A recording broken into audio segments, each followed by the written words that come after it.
Good evening and welcome to The Real Study with your hosts, MrSniDBitS, I don't have a problem with him, but I don't think he's that and a bag of chips. BlackGirlMarvel, I cried laughing. That was hilarious. Tylermakesfilms, That was like our favorite movie for some reason. I mean, it was really good. I enjoyed that movie. Allthemoviethings, I think the thing why I enjoyed it more too was the fact that we were going to talk about it from this perspective. The Pre-Review with Blindbiggie, Hey, this is Blindbiggie. Welcome to the pre-review. and me, the Real Study movie voice guy. I'm the Real Study movie voice guy. Let's go to the poster wall. Hey, this is The Real Study, Season 2, Episode 17, and I am MrSniDBitS. With me today, we've got all the movie things, Tylermakesfilms, and Cell Phone Wallet and Keys, also known as the voice of The Real Study, also known as Mickey. And we will be discussing all Tony Scott films this evening. It looks like we're going to be doing True Romance, Crimson Tide, and Man on Fire. There might be some, actor crossovers between these films. We'll get into that. Quite a bit. As always, since BlackGirlMarvel is not here and we do wish her the best this month as she continues her plays, we do hope that you follow us on all social media. That includes Twitter, Facebook, Instagram, TikTok, and of course, we do have our Discord. If you guys want to come over and request a movie or say hi, please do. We are always here to talk to you guys. Well, at least most times. That said, we're going to move over to the main wall very quickly, and I think we're all very excited to talk about these movies. Because this is something either Tyler hasn't seen kind of across the board or ones that we all very much love. Yeah. That said, how you guys doing this week? Fantastic. So good. Good. Good. It's not as cold. Not as cold. Doesn't sound like Yeah. everybody's as busy, or if they are, it's not affecting them as much. Oh no, like this is like one of the busiest weeks I've had. Oh, wow. Okay. So it's Actually, it yeah, is, it was but pretty. I was pretty exhausted all right. shooting all week and shooting photos, and then Friday I had like pretty much an all-day shoot, which is good. It was all really great stuff, but still, it's just like it was draining. But yeah. Well, you have the Glad to pep, be you here. have the energy. You were glad to Yeah. see you here. Uh-huh. So, all right. I just need to sleep for 2 days. Right. Absolutely. Yeah. So our first film this evening is the 1993. I'd say cult. Well, it made money, so it's a classic at this point. Tarantino screenplay directed by Tony Scott, starring everybody in Hollywood at the time. Weirdly enough, does have a lot of people in it. This was my 80th viewing, so I'm going to go last on this. I do honestly want to go to Tyler first since he hadn't seen any of these films. We might just do that to you all night. First time just for all 'cause- of them, Tyler. Yes. Oh, First time nice. for all of them. That's Hell awesome, yeah. though. These I'm so it's a good curious. trio of films to. The only one I heard of was Crimson Tide, but the rest I didn't really. Oh, Wow. Okay. man. Okay. Wow, Cool. okay. Well, I guess True Romance too, but Right. I was going to say, you everyone made in it through school film was talking school. about it. Yeah, I was going to say, you made it through film Yeah. school without hearing about this movie. That's weird to me. Right. Especially with those I had an era Tarantino where fans. anybody that mentioned like Tarantino, I was like, No, Right. I totally. Yeah. I was like that in film school too. It's like everyone was talking about Quentin Tarantino. I'm like, okay, that's a red flag. If you discuss them as a side note, that might be different, but not the Yeah, stance, right? right. Right. Yeah. No, Yeah. totally. So Tyler, this is, what did you think? What was your first impression of True Romance as you watched this film unfold? So I had actually watched it twice because the first time I didn't like it a whole lot, and I was like, I saw everybody else had really good reviews about it and they ripping raving. So I was like, did I miss something? I want to make sure. So I went back and watched it the second time, and I think I enjoyed it a second time. It is directed by Tony Scott, but it's written by Tarantino. Mhm. There's certain Tarantino isms that Oh, are even more obvious because it's not directed by him. Like he can't hide behind his normal aesthetic or whatever. Mhm. But once it gets going, it's like a really fun action movie. Like aside from like a lot of the problematic things that I don't really care for, Mhm. it's a fun action movie. I'm sure at the time it was really good. But apparently it didn't do super well in the box office. It made back like, or it barely broke its like main budget or whatever, right? So no one really like heard about it. Or well, everyone heard about it, but no one really it's a cult cared classic. about It is definitely Right, a cult yeah. classic in that sense. Then, Right. because you're right. Worldwide, it made its budget, which means marketing killed it, Mhm. and it's a cult classic, which is kind of interesting that Tarantino has a cult classic under his belt, but Right. or Scott for that matter, considering Top Gun and others. And I understand what you mean about problematic things. This is a '90s film, so it's rife with '90s Mhm. isms. We're gonna just that's the suffix for the day, isms. Yeah. Brian, this has got to be your 20th time watching I've seen this film. thing a lot. Yeah.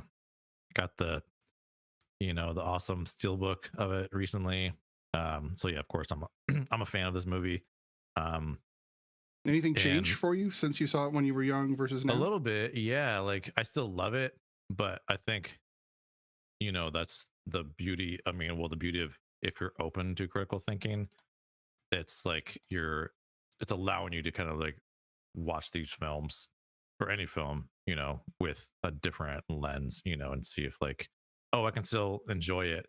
However, there's, some things, for sure. So I think Tyler, you had mentioned there's some things I'd want to hear what those things were, but I think, Gary Oldman, maybe his character is a little like, I love him. I mean, Right. that's so hard because like, man, that's his like, so his performance and his character and everything is one of the things that stuck with me all through the years of like not watching it for so long, just remembering Gary Oldman and be like, holy shit, that's Gary Oldman. And like, like he just gets lost in it. And he's just, yeah, it is kind of, kind of borderline like, okay, maybe he shouldn't have been cast in that role, but Still wild though. He was. but yeah, no, he's like, yeah. And there's some other stuff in it, of course. It's really like, so there's a lot of like themes throughout this whole like series of films, like me really hating James Gandolfini, Like a lot, like yeah, I hate multiple James, times. in both films. Yeah, I really hate him. Yeah. So, but yeah, I still really, really enjoyed it. Of course, like a lot of nostalgia, and yeah, the Tarantinoisms, and just like this is like such a crossroad of things for Tarantino and Scott. I mean, we see so many like of these actors carry on into Tarantino's films and Scott's films, so it was really kind of a cool thing to watch that. Mm-hmm. I agree with that. How about you, Mickey? Is this your first time? 20th? Where are you at? This is the first time I've watched True Romance from like front to back. I have seen like in pieces here and there. I may have missed some things, but I definitely wish I had watched it when it came out, because watching this film, I noticed a lot of things you guys are talking about, and like I don't know, it felt like a product of its time. Like for me, I was just kind of I liked the movie. I enjoyed it, but the whole time I was just like picking out Tarantino stuff. Like, oh yeah, this dude totally wrote this movie. yeah. It's right there. It's right there. It's right there. Right. It's right there. Comic books, the use of some language, like, Kung Fu movies. Kung Fu. Oh yeah, Kung Fu movies. When he went to see Sonny Elvis. Chiba movies, I was like, Yeah, you're like, wait, yeah. Sonny Chiba, wasn't he in a Tarantino film? Yeah, he was. That's right. Yes, he Yeah. was. But yeah, I probably would have like been in love with this movie as well if I had watched it earlier, like when it came out, or maybe right after. Watching it now, I enjoyed a lot of the acting. Dennis Hopper was really good in this. Christopher Walken for that little bit of time. Like, I love it. Yeah. I love when Christopher Walken is just a really bad guy. Like that's where he's great for me, or keeps you on edge. Yeah, that's perfect, because like you don't know what he's gonna do. You're The just like, look on "Oh his my face God." makes you think he might be a nice guy. Yeah, But no. This movie, watching it, made me think about Natural Born Killers a lot. And I don't know if I think Natural Born Killers came out like a year after this one. So that was 95. So it was actually 2 years later, but it's still 2 a years, okay. Tarantino screenplay. And I was like, did this inspire that movie? Were they in development at the same time? So and in stuff his like that. head, from everything I read, they were basically one larger script, and he had to divvy it into two parts. So Okay, they that are makes kind sense. of Mickey and Mallory and Clarence and Alabama Yeah. are essentially the same pair, in a sense. Now, obviously, Oliver Stone and Tony Scott kind of pushed those characters into very yeah. different Oh, directions, yeah. but the core of The them films are very different. is the same. Yeah. Yeah. Yes. So yeah, everything that we see after True Romance would be kind of them. And I think they doing like their thing, directly you know? reference like that's the movie, right? Didn't they directly reference Natural Born Killers kind of in True Romance? They were talking about, I think, Christian Slater's character and stuff. They were kind of talking about like a script or something that he was, I don't know what it was. Oh, Right? Wasn't that what they were kind of referencing? Was, I mean, not directly, but it was Yeah, kinda like, yeah. oh, that's what they're That's kind of funny. talking about. yeah. So Maybe. the That's a two look scripts back, in the but- film that I've seen this movie a lot of times. Sorry. Mhm. The two scripts that they talk about, one is Dr. Zhivago, and that's their in reference to the cocaine. And then Yeah. they're talking about Coming Home in a Body Bag, which is basically our director's version of Apocalypse Now, even though they mentioned that film. They Mhm. do mention Coppola films, but I don't think Oliver Stone. I mean, you're still getting really close. So, like you're still Right. skirting the edge there. But in a sense, there's a bit of like making fun of all of them in there too. So, because that's Tarantino early going, yeah, you Hollywood directors. Wait a minute. A little confusing. I saw this movie when I was 15, literally, too young technically for watching a movie of this caliber and violence. But being a white kid from San Francisco, this movie was like, yeah, this is perfect. That's exactly what you need. I've seen it a lot of times. It does sit at the top in the top 10 of my all-time films ever made, and I think it's the combination of things. It's because Scott directed this film, it's better. I think had he done other Tarantino scripts, those would, I think, had a chance to be better. This is like what I call the Irvin Kershner effect. Empire Strikes Back is so much more superior than Yeah. Star Wars because Irvin Kershner directed it and took a really good screenplay and put his flavor on it and made a really fun and dark movie. I think that's what Scott did here. He took Tarantino's wit and great screenplay writing and just ran with it, but in his action and very kind of frantic way that he directs. I There's think a I lot of read- problems in it, but yeah. Yeah, I think I read that, if I'm not mistaken, that he had the script for Reservoir Dogs and True Romance, and he gave Tony Scott he's like, which one you want? Right. Yeah. And he wanted True Romance. So Mhm. a lot of times I'm like, man, what if Tony Scott had directed, Reservoir Dogs? How would that have gone? Man. Well, they had They similar had switched. scenes. Oh, yeah. There were some Mhm. of those, Yeah, yeah. those standoff moments in both that felt the same. Yeah. I don't know. I think that Reservoir Dogs I don't know if he would have gone to Cannes for this movie over Reservoir Dogs. I think it worked out in Tarantino's favor because this one is a larger film. It's not as personal. It's not in that warehouse, Yeah. where they spend Yeah, most yeah. of their Uh-huh. time. This movie's all over Right. the country, larger scale, larger scope, Yeah, and I yeah. don't know if he would have drawn the actors that he drew. So obviously, Reservoir Dogs, he drew some big actors, but even Mhm. Scott was like, yeah, it was actually on the strength of the script that I was able to get Dennis Hopper, how I was able to get Christopher Walken and these types to come in. So I watched so many interviews this week because Tony Scott's like one of my favorites. So there's definitely kind of a weird crossroad between the two of them in Hollywood. They both come from two different eras of Hollywood, but they kind of crossroads. This film is in a weird crossroads too, because a lot of actors went big after this film, and others disappeared forever in a sense. James Gandolfini. I love the crossovers between all these three movies. So we got James Gandolfini as one of the gangsters in this film, and then plays the supply lieutenant in Mhm. Crimson Tide, and then you've Crimson Tide. got Christopher Walken in this as the ultimate bad guy. I think he's right. The persona, tell the devil that you witnessed the true evil before you were sent to hell or to heaven. I think he said he was going to send him to heaven. And then you've got him also in Man on Fire, and then Denzel in two movies. So there was like this weird kind of looped crossover where you get to see them all doing a little something different. But didn't Gandolfini's the necessarily- same. Yeah. I didn't Oh, yeah. necessarily hate Gandolfini in this movie. I mean, I know he was a bad guy, right? He's a piece of Mhm. junk, right?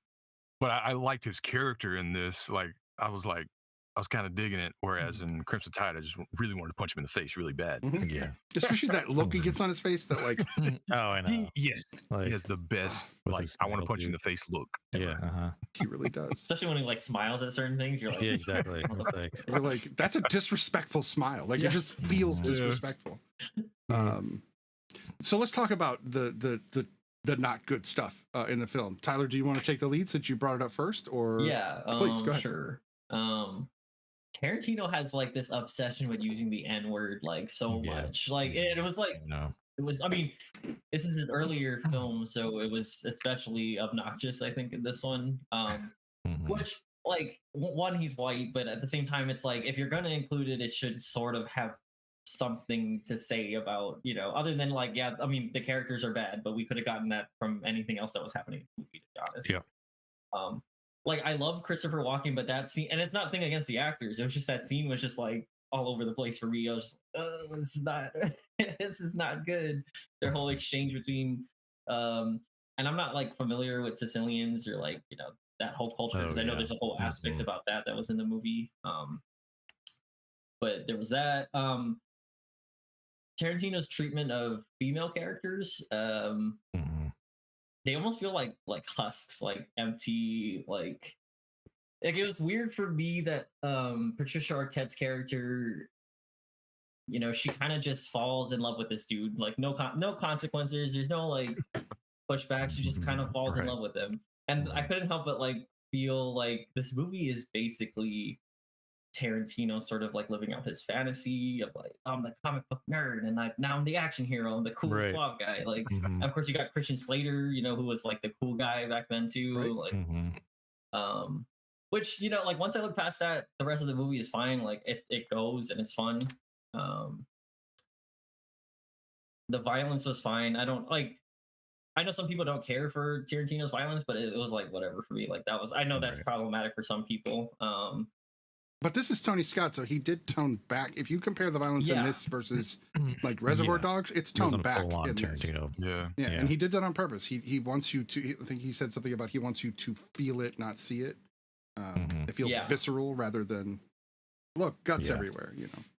And I think that was like, that helped. That was the best thing that happened for the movie was that Tarantino didn't direct it. Because I don't think, Right. I actually think Reservoir Dogs is better for Tarantino than True Romance would have been. Mhm. Yeah, that's, I mean, that's most of the problematic things. Oh, there was like the one part where his dad kisses Oh, yeah. and he's And like, they both go like she's as into it as he is. Like Yeah. yeah. he even I was asked. like- Clarence goes, "Is that how did what?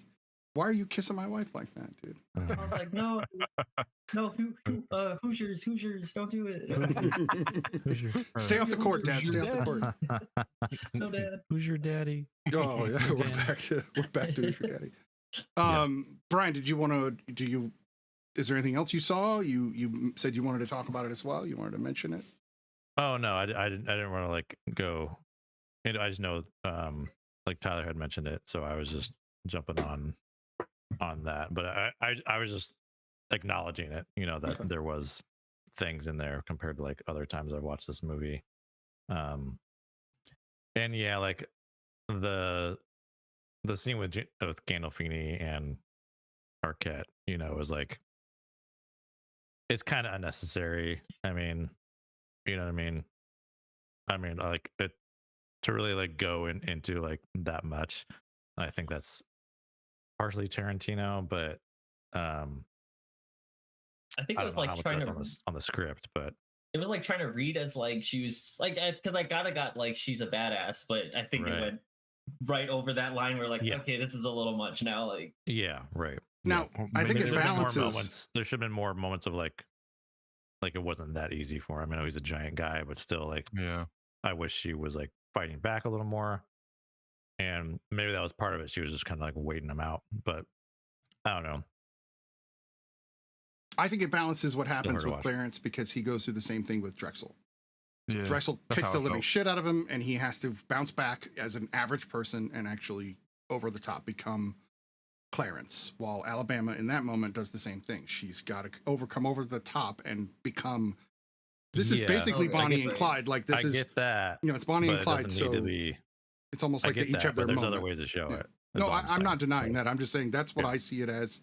Is they both went through these No, of course, traumatic, violent yeah, moments. that's what it is. But yeah, So, I think like doesn't need to be shown. because like that Thelma and Louise came out like a year or so before Mhm. or whatever. I think because I had seen like what you could do at that time with like Yeah. female characters and to see like how this was handled, it's like at least for me. But again, it wasn't enough to, totally. I was like, yeah, I get it. Like Tarantino, it's a good thing Tony Scott is doing it. no, I think that the Clarence and the Alabama characters are shallow. We aren't meant to know much about them. We know a couple of things, and all we know is that they're in love inexplicably. And that does happen. That's not outside of the realm of reality. Whether we all want to believe it's really not just puppy love is a totally different discussion. But to their eyes, they were truly in love instantly. And I don't know. There's something romantic about that, I think. There's something sweet about it. And that sweetness, I think, shows through the whole film, which I think carries the film. If that sweetness and that attachment between those two characters wasn't there, this would just be a violent fest for, like, it's a drug deal. I mean, that's all this movie would be. But it definitely, it edges out because I believe them. I believe that Clarence and Alabama are totally for each other. Their chemistry is there on screen. I think that's true with pretty much most of the actors in this movie. They do bring their A game, and they do show kind of the masterclass of acting. Whether we like what they've said or not, we know that this is one of those scenes that shows Christopher Walken's acting is like ridiculously top tier. And Gandolfini hadn't been big until after this. It was this and Crimson Tide and other films that put him on the map. We may not have Sopranos without this film, because he definitely plays a similar style character. How would you feel about Drew Barrymore was supposed to play Patricia Arquette's character before, and then I think Val Kilmer wanted to do like Christian Slater's character, but I think he ended up being Elvis, which is a perfect role for him in this. Like, and I love that Elvis role. That whole like, Clarence The isn't mentor, okay, they call him. right? You're the mentor. Clarence is not okay. Like anybody seeing Elvis in their mirror has problems. The whole time I was like trying to figure out who that was, and I was like, I'm not gonna IMDb it. I will not do it. I am gonna figure it out. And by that, that last encounter when he's in the bathroom while the deal's going down, it hit me. I was like, that's Val Kilmer. I know it. And then I hit it, and I was like, yes, I knew it. I was so validated by that. But yeah. Now, what about the music in this movie? Did you guys dig the music? Yeah. Hans Zimmer. Right? Always, it's always him. There's like 7 composers we ever talk about in the show, because there's about 7 of them that have made. I mean, 2 out of the 3 films for Zimmer. Oh yeah. For me, the steel drums. I can't ever not hear those steel drums when somebody says the words "True Romance." I'm like, oh, do. Like that's all I ever hear. And I think without that music, I think this movie would have hurt as well. I think that lightness of the steel drums brought something to those characters. Can you tell I like this movie? I think it might be obvious I like this movie. I think it might be. Interesting to see if this would not be a remakeable movie. I wouldn't want them to, because I think they wouldn't capture it. They wouldn't, even if you cut some of the stuff out, it still wouldn't hit the same. It was like a perfect storm type situation. Brad Pitt apparently asked for the role of Floyd. Figures. And he was like, and Scott was like, "You're coming up. Are you sure you want to?" He's like, "Yeah, I got a backstory for this guy." So he like came in thinking about who Floyd was and wanted to play him, and it worked. Like that character would have been a forgettable character had it not been Brad Pitt.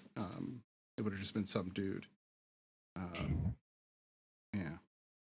So definitely a movie of its era. So that's what you guys are saying. That's how I felt. Yeah. Okay. Okay. I didn't know they filmed the roller coaster scene. Like they actually had the actors ride the roller coaster. Nope. Yeah, I don't know if it was acting. You got one take. That's it. No, that's wild. What was the just to go back to the Elvis thing? Was that just Well, I was trying to figure out what the purpose of that was. Was it just to show that Clarence is crazy, or that it's just his inner monologue, like his inner voice talking to him? Like the whole time I was like, why do we need this Elvis thing? What is that? Yeah, I think it was a device for Tarantino to use something visual, because like we can't just have him like what's his, I mean, you nailed it right there. It's like it's his internal monologue, like, but we can't literally just have him talking to himself. I mean, you probably could, but so it was a way to, like, at least from a screenwriting perspective, I think it was a way to visually show like he's got this. Also, as part of his, like, maybe his ego, like he thinks of himself as kind of the king in a way, you know, and having that kind of what do we call that, bravado in a way. That's what you're saying. That's where his confidence came from. Right? Yeah. So it's a way to visually represent that, I think. No, and I like it, because if he had just been talking to himself, it wouldn't have had the same effect as this stylized conversation. And I like that we never get to see him, that we presume he's the king, but really it's just Val Kilmer. You know? That's, Val Kilmer is Clarence's voice, right? And if you look at set shots, he doesn't really look at all like the king in those moments. So it's really it's just that jacket, right? And then the like distant shot, out of focus all the time, out of focus shots, that make it appear right, because he wasn't the right shape or size. No, totally. And this is right before he was doing Batman, or right around when he was doing Batman. So roughly, Batman came. in 93, 94, 95, I think. No, wait. No, it would have been like 93. Now I got to look it up.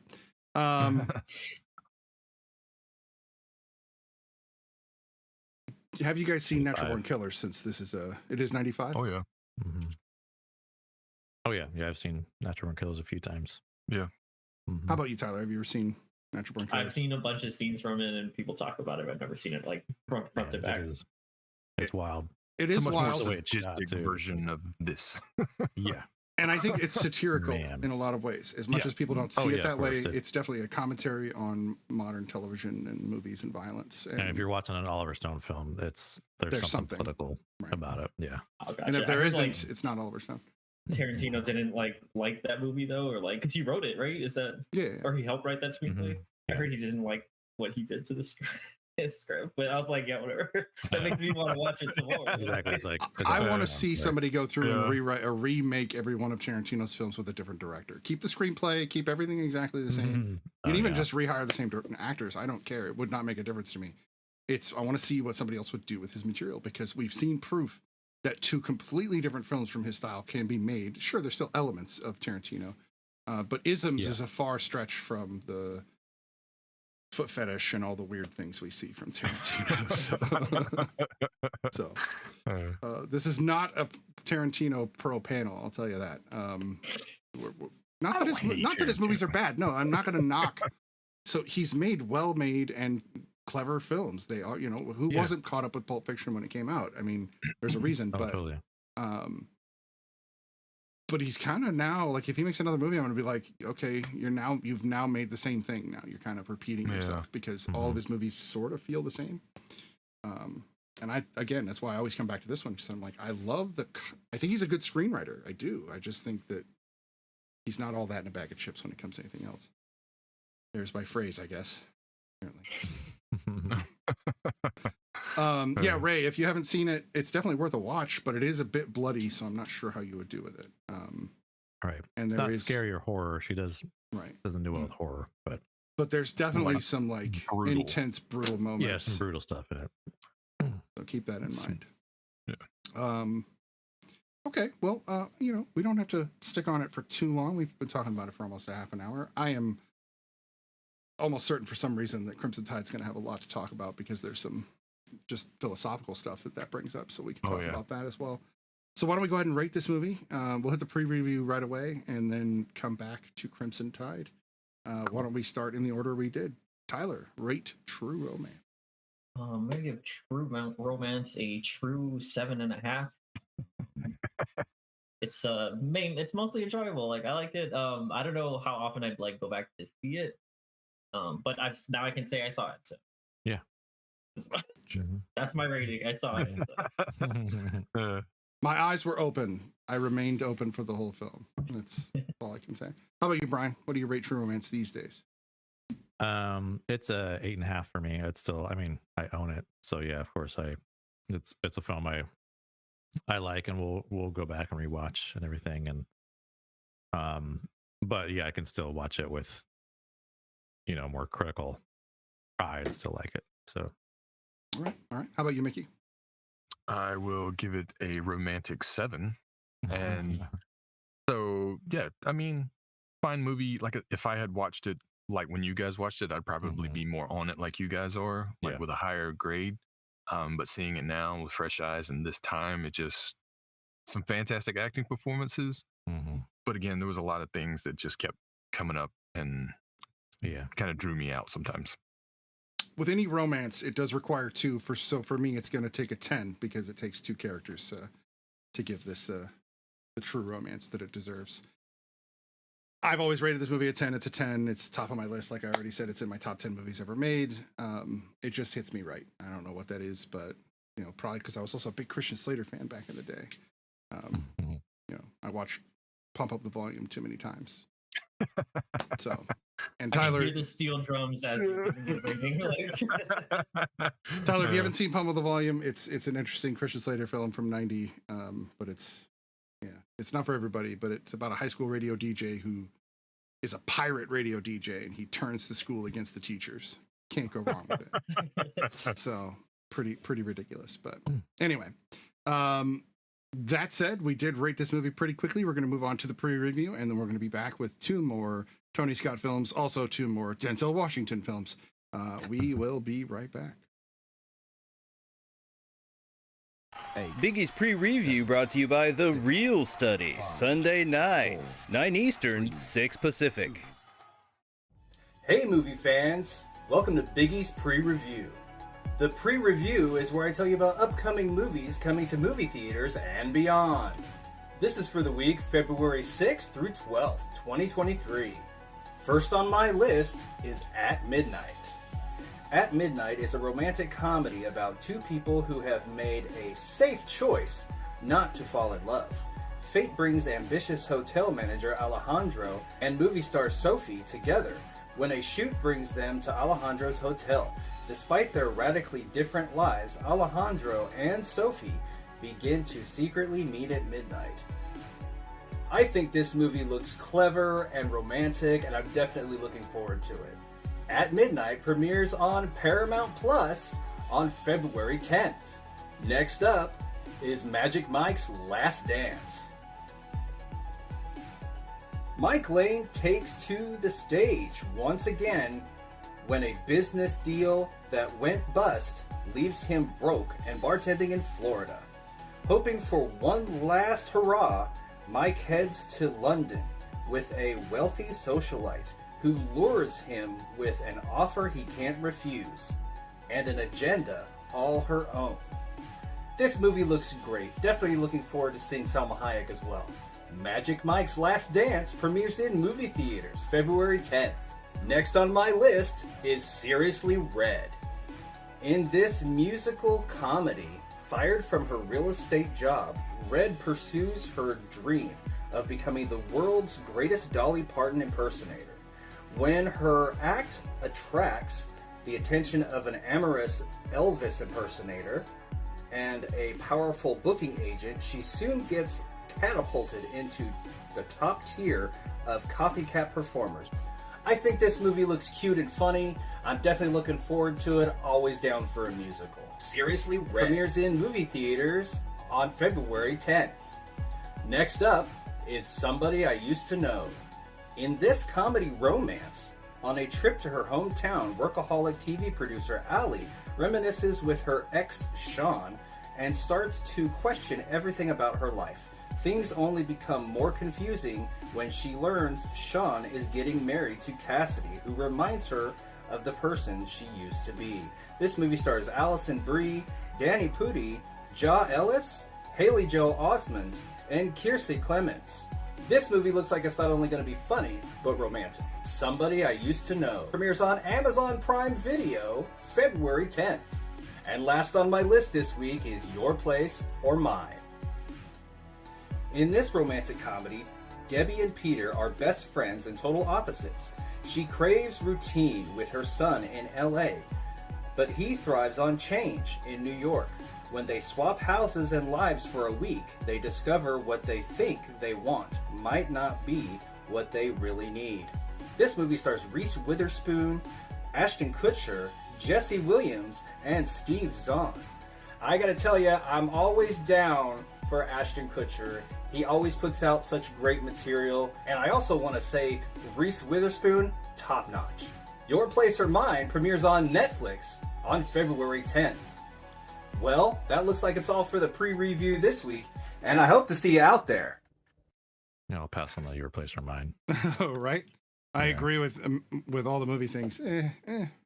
But thank you, thank you, Biggie, for the pre-review or pre-review. I always mispronounce that, apparently, I was told, but that's fine. No big deal. We're going to move on to the 1995 action thriller Crimson Tide, about a nuclear submarine that gets caught up in some ridiculousness. We're going to move over to the wall, and I'm going to start with, Mickey, because I heard him just kind of spouting how great this film is, and I want to give him an opportunity to talk about it. So, Mickey, tell me about Crimson Tide. What do you think? Crimson Tide, I mean, it's one of the best, right? Like, I remember watching this on VHS when it, Dad renting it for the weekend, checking it out, and loving it then at a young age. And I probably only seen it like once again since then, before we watched it, this week. It's still so good. Like, I feel like it's gonna be one of those like timeless films. Like, it's gonna be good forever. Just we talked about it before. Denzel, Gene Hackman, just amazing, right? And the whole movie is tense. Like, I'm having a good time the whole time. I'm on the edge of my seat. You feel like you're in that submarine with them. They did a really good job of immersing you in all of that. I see what you did there. Yeah. And just the suspense, the moving, the story is constantly moving. The characters, all the little actors that you're like, I know that guy, I know that guy, I know that guy. There's a lot, right? And you forget until you're watching now, but like, dude, I know every one of these people. Right? Just an amazing movie. It's probably like tops out of these three for me. All right. How about we just kind of go in reverse order? How about you, Brian? Crimson Tide. Oh yeah, I've seen this movie so many times. Like, I love this damn movie, man. Yeah, it was like I was mentioning before the show. I watched this, and then watched Man on Fire, and I'm just like, just so cranked, from watching these two back to back. One, I'm just a huge Denzel fan. If it's like Deakins and then Denzel Washington for me, so it's like it's right up there. And have they ever worked together? Yep. What was the movie? Courage Under Fire. Courage Under Fire. Nice. Yeah. Yep. This thing, I do have like silly like Navy nitpick things where I'm like, that wouldn't happen, but but it's like the screenwriters probably didn't know. But like that's another thing too. The screenplay is great. Like there's like all these moments that they do such a good job. What was your great foreshadowing? And what was your job in the Navy? I was an avionics technician, so I was on a carrier. I was never on a sub. I actually never set foot on a sub until there's an Oregon Museum of Science and History here, and they have a little submarine that you can take a tour on. And it's definitely not like the Alabama. It's tiny. Alabama's huge, but yeah, it's this tiny little thing. You're talking about the one outside of OMSI, right? Yeah. Okay. That one is, yep. Man, this thing is just, I just love it so much. I don't even know how to like talk about it enough, but Denzel is just so good in this, and Gene Hackman, and like, the tension is like always there. And it's fun. It was funny watching this again. It's been a little while since I've seen it, but even though I've seen movies a million times, I still get really into them. And like the first time I'm seeing it, but this time I'm like, okay, like you can really see like how well they build and build and build and build everything, and it's just like, oh my god, how are they going to do this? And there's all these great, all these characters have their own like great moments. I mean, Rick Schroeder's in it. It was formerly known as Ricky Schroeder for the longest time, but even he has like a really great like moment in it. Yes, it's just like, oh man, like that's heartbreaking. Yeah, it's just like such an incredible movie. Hans Zimmer score, like, I mean, I'll listen to this just on its own, like just to get hyped up, man. Yeah, man. He does a lot of horns. He likes the horns. It's definitely up his alley. Mm-hmm. How about you, Tyler? This is your first time at Crimson Tide. What did you think? It's good. I think it's the best. Oh, I liked it the most out of the three that we had to watch. I wish I'd seen it earlier. I basically described it on Letterboxd as the 12 Angry Men underwater. Yeah, I like that. Nice. Very good. Yeah, like what you were saying too, the pacing. I loved the foreshadowing. Like I clocked it. Like that's that conversation they're having about Hiroshima. Yeah. I was so you're gonna be the guy who's gonna be like, I'm about to pull the trigger, not gonna think about it, and you're gonna be. I was like, Denzel, you gotta win, bro. Yeah, right. No, for sure. Yeah. So, I've also seen this movie a lot of times. It had been a while on this viewing, so I was kind of glad because this is one of those movies you've seen it too many times in a row. You lose some of that suspense, you lose some of that pacing. Because you know exactly what's happening next, but it had been probably a decade since I watched it, so it was definitely a fun reapproach.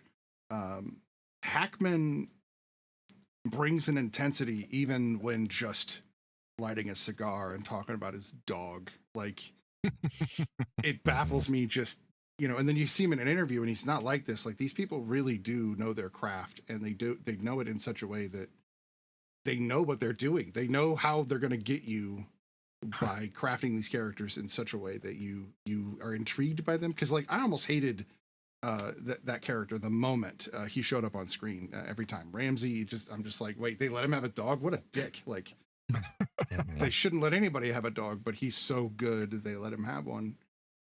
I also thought it was interesting because it's completely a fictional political thriller. It never, what happens in this did not happen and has not happened, but it was still weird in today's time to talk about Russia and nukes and everything that's been going on, because we're right here back in the post-Cold War, post Cuban Missile Crisis kind of era where I grew up, because in the 80s, we all talked about how we were going to get nuked. And then finally we all stopped talking about it. When this movie came out, we were like, oh, well, that's in the past. That's not going to happen. And now we're here in a very, very real way. Not to get too far off on that, but it is relevant. And I think that also adds to the tension in a film like this, where you're like, man, this still might be able to happen. Maybe. Apparently the Navy was like, no, we're not going to help you with this movie. They didn't like it at all. They were like, one, you're cursing. And I'm like, the military cares about cursing. That's hilarious. But for the image that they're trying to portray. And then the other one was they didn't like the mutiny. They were like, no mutinies on our boats. But Tony Scott said that when he was interviewing a lot of the captains, that was some of the hardest conversation to have with them, because for them, it's not an exciting script. It's like, well, shit. I mean, somebody could go mutiny on one of these boats. It could happen. It's not impossible, or they wouldn't have contingencies for this. So, it's intense movie. Part of the intensity, the gimbals they use for the sets. So they actually put those sets on big gimbals so that they could be walking at those 20-degree angles. Okay. So when they're diving and and climbing, So, but for having nothing to do with the Navy, I bought it. I thought the Navy was involved. Well, a lot of the stuff is pretty accurate on the sub, as far as like, I mean, all ships are going to have very similar things, a lot of the same stuff. Like there's battle lanterns everywhere. There's battle lanterns on every ship. That's what it's just essentially those little yellow cube flashlights you see that they're carrying around a lot. They're called battle lanterns, and those are everywhere. So, and you just grab them. They did have they had sound powered phones that they were using in it, which is like what we had. And there's like the thing with a sound powered phone, it's just like it says, it's sound powered. There's no electricity. So if you lose power, you can still communicate between these sound powered phones, and it's all done with like it's old school tech too. It's just like all done by vibration, and it's super clear too. It's kind of crazy how it's this old kind of technology. Do they have those on the if you're doing carriers? Power. Yep. Oh yeah, we have sound powered phones everywhere. The fire sequence when they're fighting the fire, they're using these old like very dangerous kind of like rebreathers, because they weren't using SCBAs, which is what firefighters normally use, and like tanks. It's this crazy huge contraption that goes in the front of you, and in order to like activate it, you have to like puncture this tank, and then it like releases and like helps you breathe. But they're so dangerous, like they could explode. So they stopped using them, of course. But like when I first came in, I came in '98, and they were still using them, like even in the late '90s. But then eventually they went away from it. But they were transitioning that year, I think, because we had SCBAs also. But so there's a lot of great details in there that, you know, for the Navy not supporting that, which I didn't know that. There's a lot of stuff that they were able to like get. There are like a bunch of other things that were like I know they're probably like trying to use them as character moments, like when Gandolfini yells at this enlisted kid on the bus and makes him do push-ups. I'm like, my eyes could not roll further back in my head. Like that would not happen. No, they're already at duty. This is not AIT. This is not Yeah, exactly. Like, yeah. It's like once you're in regular military service, it's a job. You're treated with a lot more respect. Oh, and okay, dignity. yes. He'd probably square him away a different way. You know, he'd be like, and he wouldn't need to do that. Essentially, like he would just be like, he would just say something to him very sternly and be like, "Oh, that's enough to like readjust him," and be like, "Oh yeah, you forgot to." Like, don't interrupt our conversation, buddy. You know, something along those lines. Or it's like, I'm, you know, sir, basically, because he didn't call him sir, you know. But he's the supply lieutenant. Who cares about the supply lieutenant? I'm sorry. Yeah. Well, I don't know. Supply officer's pretty I know huge they're on important for sure, but it's also he was like still an asshole. You know, what authority do you're not pushing buttons to launch missiles? You're not. I know. Yeah. You didn't even have the gun. You know. And there was not there were no like there were no no one had collar devices on their collars when at least people that are wearing coveralls. So when we wear coveralls, if you are a petty officer and above, like a third class, you would have collar devices, like patches basically, that are sewn onto your collars. So no one had those, and I know there had to be some. Either that or they just had no petty officers on the ship, which is wrong because they address certain people as petty officers on there. So just little things like that. But it was crazy, like all the other details were there. So it's funny, like which ones they pick and choose to kind of like, you know, adapt and whatnot. But so I'm always looking at those things, but it doesn't necessarily take me out of the movie because like there's so many, because it's not about that, you know what I mean? It's about this crazy story. But yeah, so those are just some of the little things that I always like find. Well, I had read that they did get to like tour a submarine and talk, you know, and talk to some people, but I think I don't know if they were lying or the original script might have been this way, where it was supposed to be like something to do with like a rogue AI trying to launch nukes at first. And once the Navy kind of saw the direction they were going, then they were like, we want nothing to do with this. Like, because they were very much out on the whole mutiny idea complete.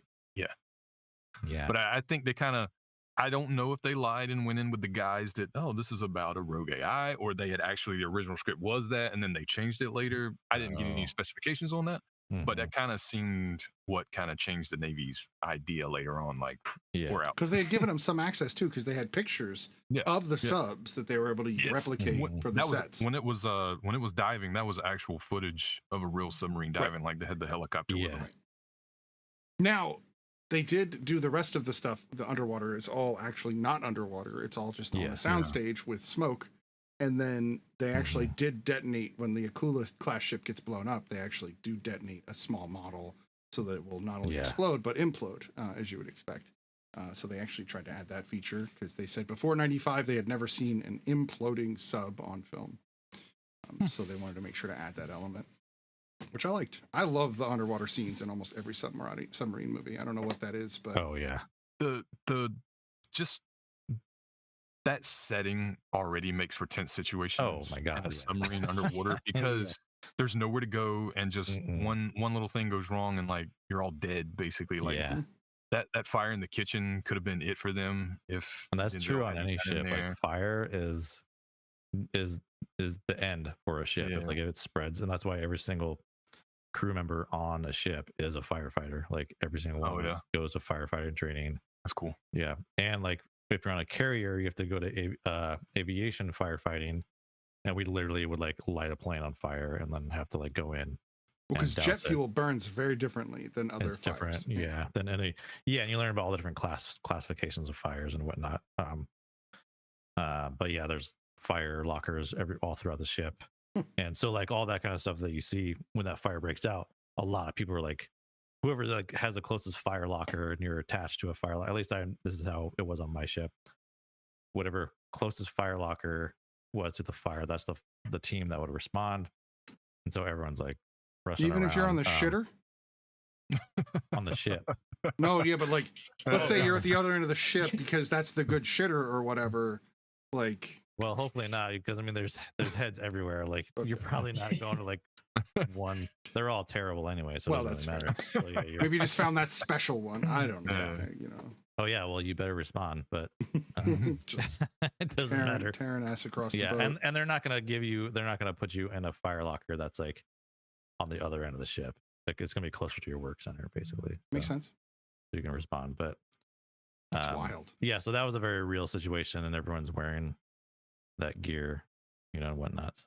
So this might be a dumb question, might go like off, but like, well, how does like oxygen or like filtration work in like submarines, or like, because I like when I saw the fire, I was like, that's gotta suck, right? You got like smoke. Yeah, that's gotta be affecting. And they're all air. smoking on the ship too. Like, yeah, they're smoking back then. Is that a thing too? People smoking on? Not anymore. Like no, not when I was in, but yeah. Back then, I'm sure it was. What about the dog piss and shit? I was wondering about. I know, that. like, come on. That was the point. That was the point where you kind of really get like you, or at least me personally, where I was like, forget this guy, man. Like, like I felt Denzel 100% in that moment. Like, you really let that dog piss right there? Yeah, with the way you're not gonna clean it up, bro.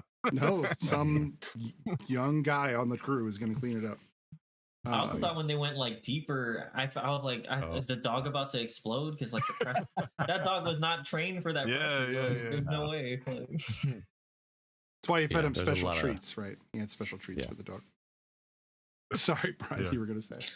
Oh no, good. I was just saying there's a lot of great moments of tension built onto this, and I did like their like horses discussion too. Like they talk about that early on, you know, like he didn't know about horses. Gene Hackman wasn't really familiar with horses, so it was kind of funny how it was almost like he was still testing them even in that last moment, you know what I mean? And man, yeah, just like Denzel's performance is so damn good in this, but the two of them bouncing off each other, man, yeah, it's just.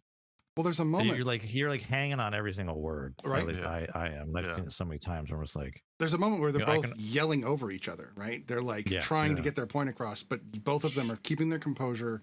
The camera hasn't moved. I'm like, these actors know these lines so well, and they're making me believe they're about to kill each other, but by talking over each other. And you can hear them both perfectly clear. It was really nuts how they did that. And Hackman actually slapped the mess out of Denzel in that scene. Like he actually slapped him near the end there. Like Now there was 2 hits. I don't know if he hit him twice. There but was. He got one in real good. I don't know if they just edited in the other one. But he hauled off and slapped the mess out of him. Wow. Did he tell him? He didn't know it was coming. No, it was kind of. It was. That's why he had that look on his face. Okay. Yeah. You know that makes sense. That was some real acting. Yeah. Man, so he's just so in that character where he's just because his reaction, he's just still like very stoic, you know, where he's just like, and then just goes on and tells, you know, hey, just gives them like basically a report, you know, a situation report on how the ship's doing, and hands him the key. It was like, man, he was such a good character. Just to stay the course like that and just keep doing the right thing, and that the heat of all of that is very, very hard. I'm glad you put that way, Mickey. Was he doing the right thing? Hell yeah. Are you sure he was doing the right thing? Because that's one of the discussions that Robarts brings up in the end when he shows up as an admiral, which was kind of cool. Yeah, he says you're both right, but you're both wrong. Right. Yeah. Because technically they did not have in hand the EA, EAM did not tell them. It could have technically been a false message for the reason that it was not authenticated. Should Ramsey have gone up and checked? Probably. But that's not how that works. He's the captain. The orders were there. So technically, who was really right? This is why Ramsey didn't get in that much trouble. The thing is, too, though, it's like in a normal situation, if they didn't have orders at all, those orders that they had in hand were the ones that they were supposed to go with. But the thing was, they were in a new situation where they had partial orders. There's no regulation for, okay, what if I have partial orders? What do I do? You want to confirm that. You don't want to I don't know. I see it fully clearly. I'm in Camp Denzel anyway, regardless.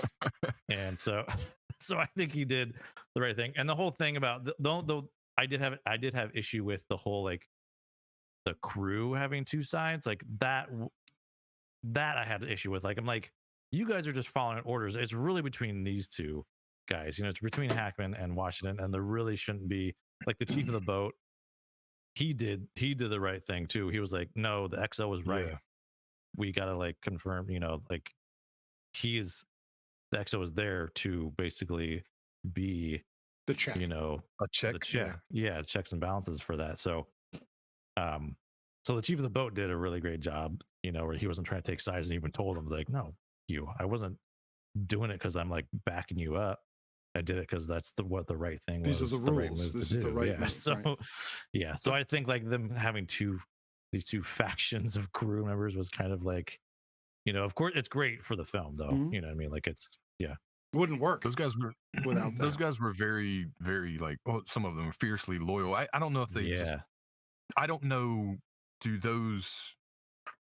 Do crews kind of stay together like that under one commandment for a long time where you would develop something like that? Or do they try to you would think they would try to mix it up so that doesn't happen, where you have guys that are just I don't care what anybody says, I'm doing what that guy says, even if it's, he tells me to blow it. Yeah. So that's the thing. It's you can so there's a rotation. There's a 4-year, 2-year rotation. So you have 4 years of sea duty, 2 years of shore duty, and you go back and forth like that. That's how it normally works. So they wouldn't be with him for 20 years. You know what I mean? They might meet up some other time at some other point. I've had that where I've worked with someone in my first command, and then years later we'll meet up at another command, but we weren't working together in between that time. So it is kind of hard to believe that they would be that dedicated to him when they've probably only been working with him for 4 years at the most. So, this is true in all the military branches. They always send people out to different places on purpose. That would say a lot about his character, probably, that he have that kind of pull with the men. Well, there's almost a legendary status, they really trust him, right? Yeah, exactly. Yeah. Because and even Gene Hackman's character, he hasn't been the CEO of the Alabama for 25 years.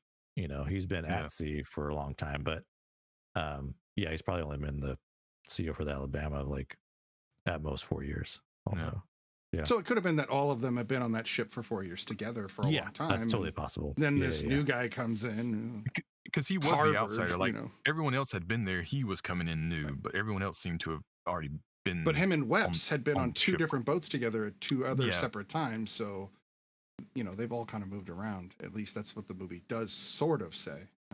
Implies. What was interesting was Hackman saying early on, I don't want a yes man, I don't want some guy up here kissing my ass and stuff like that.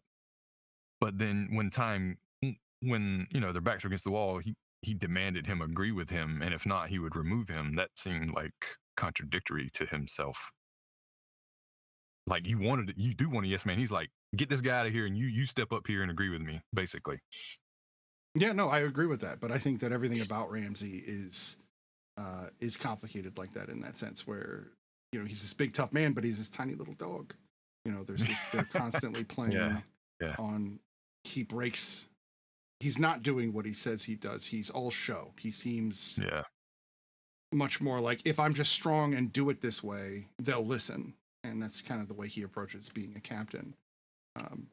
Also, I like that line that he says. He's like, "I'm a simple man." I'm like, "You project that you're a simple man, but you're just as complicated as everybody else in here."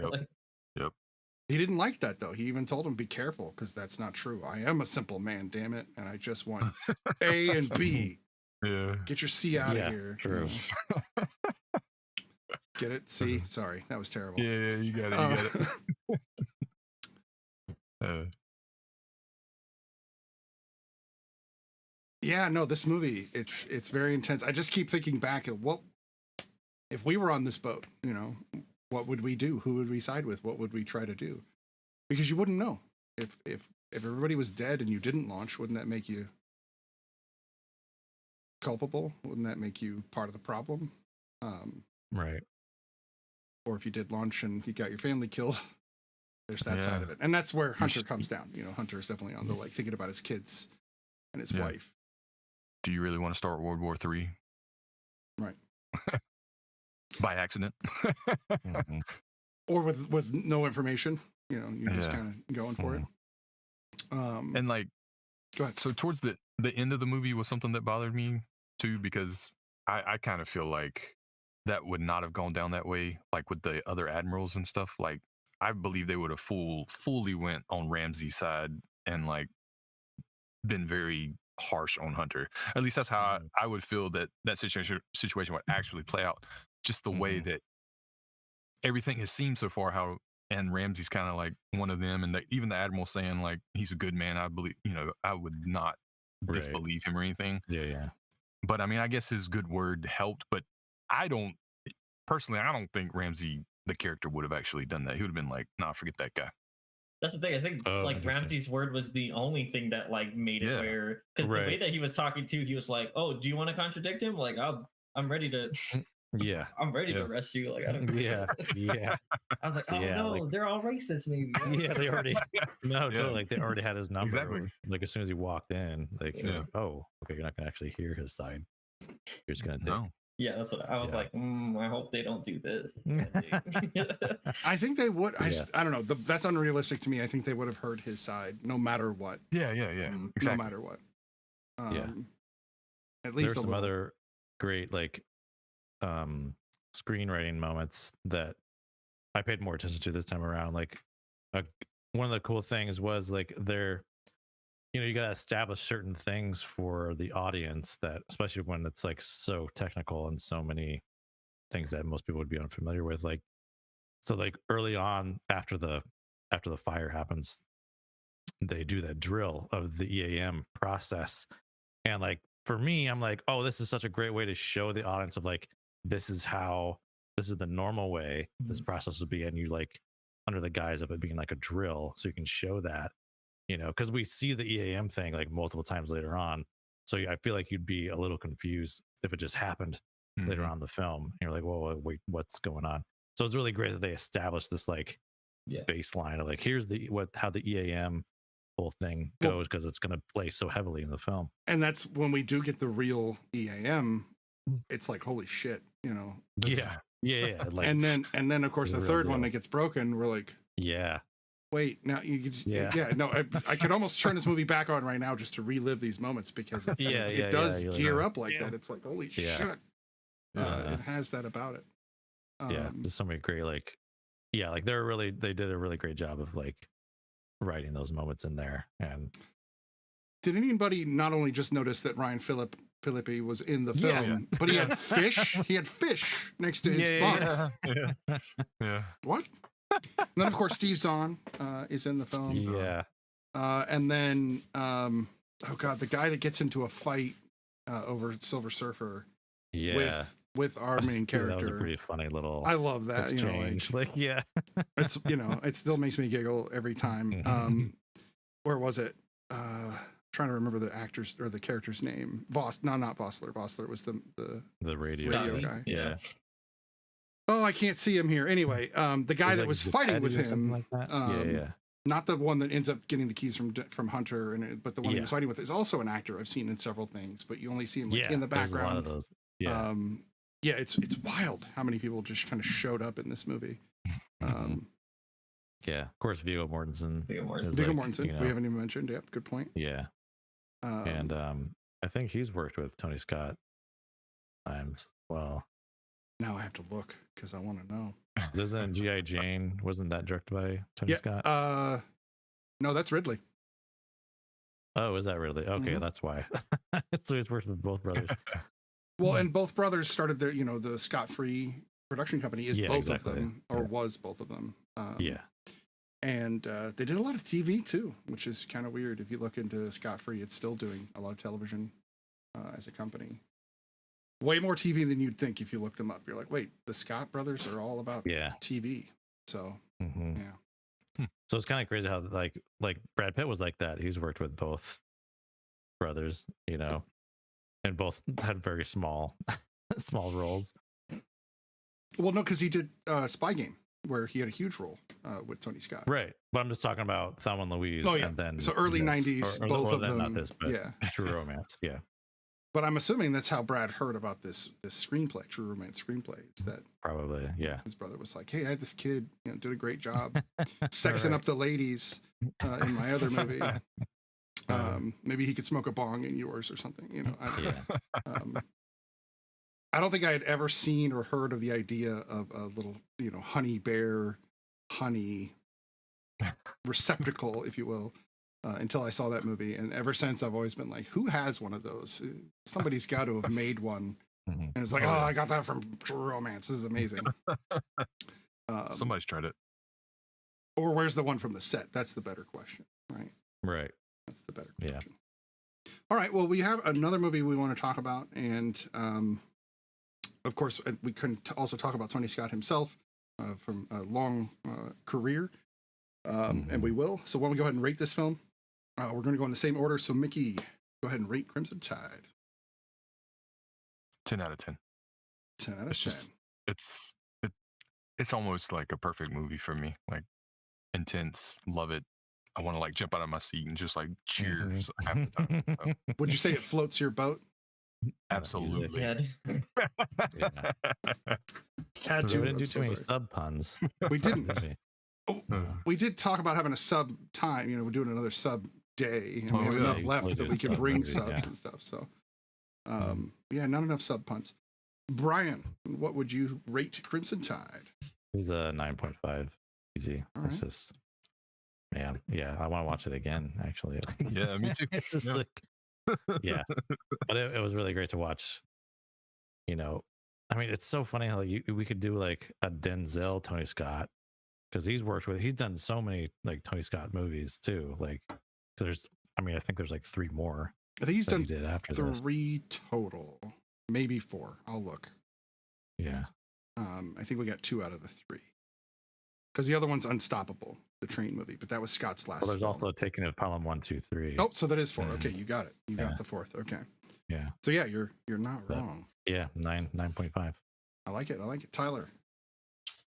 Let's see, man. Oh, deja vu. That's mine. It's the best. I'm also gonna give it a 10 because I like that. Yes. Really intense, bro. Any of the all that philosophical, like, yeah. Would you not? That stuff was great. Yeah. Would I lock 3 guys underneath the submarine? Yeah. I don't know. Man. So it's you or them in that moment. The whole ship or them. Yeah, I know, but like if you want to talk about self-preservation, if you don't do it, you also will die. Like, forget about the rest of the men. That's all you need for your motivation. Sure. I mean, I guess if you're that empathetic. Did we ever go back to that guy? Did anyone check up on him? I don't think we did see him again after that. Oh gosh. No. Yeah, I don't think we did see him again. Damn. But he definitely was upset that he had to kill his seamen, his fellow seamen. Yeah.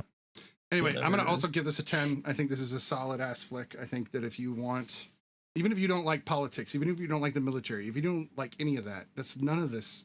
This movie. Well, yeah, that was kind of the great thing. It doesn't need it. Like you just watch too much. Yeah, they don't really lean too much into the politics of it. You know, so they had that one scene where they're all kind of discussing it a little bit, but discussing something that's on a global level and something that's really an interesting philosophical. You just know there's a threat, and right. and that's all you need. The whole idea of the journalist at the beginning just sets up the film like, oh, there's a bad guy and he's gonna do bad things. Get on the ship, let's go. It's perfect. And like it has a global impact, because he's on a French carrier. So, right. Which are inferior to U.S. carriers, but I digress. I think maybe the Navyman on this panel has some bias. Maybe. I think that was something that the Navy was like, no, you can't use our aircraft. So. yeah. I mean, there's nothing that says you couldn't just go to another country. Totally. As long as you don't have, Navy people watching going, that's not a U.S. carrier. What the hell is your problem? So yeah, solid. Tony Scott knew how to make an action film. Very seriously. We almost had a perfect 10 and Brian ruined it. I just want to point that out. I know. But again, math rules, it rounds to a 10, so it's close to it. Really close. It's hard for me to give movies 10s. Like, oh yeah. I understand. But it's easy really for me. It's like, I liked it. I'll watch it again. 10. Yeah. Not totally. Well, there's some truth to that, but not totally true. All right, so we're going to move on to the third film of the evening, and this is Man on Fire, directed by none other than Tony Scott, starring none other than Denzel Washington, and a very young, third film, Dakota Fanning. Yeah. And Christopher Walken as the good guy. Which the whole time I'm like, he's gonna do something. He's gonna do something. You just kept thinking he's gonna be a bad guy somehow. A story about a man who is hired as a bodyguard. He's got a drinking problem, but he's also one of the best. But his drinking problem doesn't make him the best anymore. Hired to protect Lupita Ramos, which really throws me off that little tiny Dakota Fanning is named Lupita Ramos. No way that was Mark Cuban's daughter. I'm just a little thrown. I mean, don't get me wrong. I think her performance is fantastic, but it feels like one of those odd castings where it's like they'll just put in the cute white girl because it sells rather than picking somebody who's actually mixed race and could have probably done just as good a job.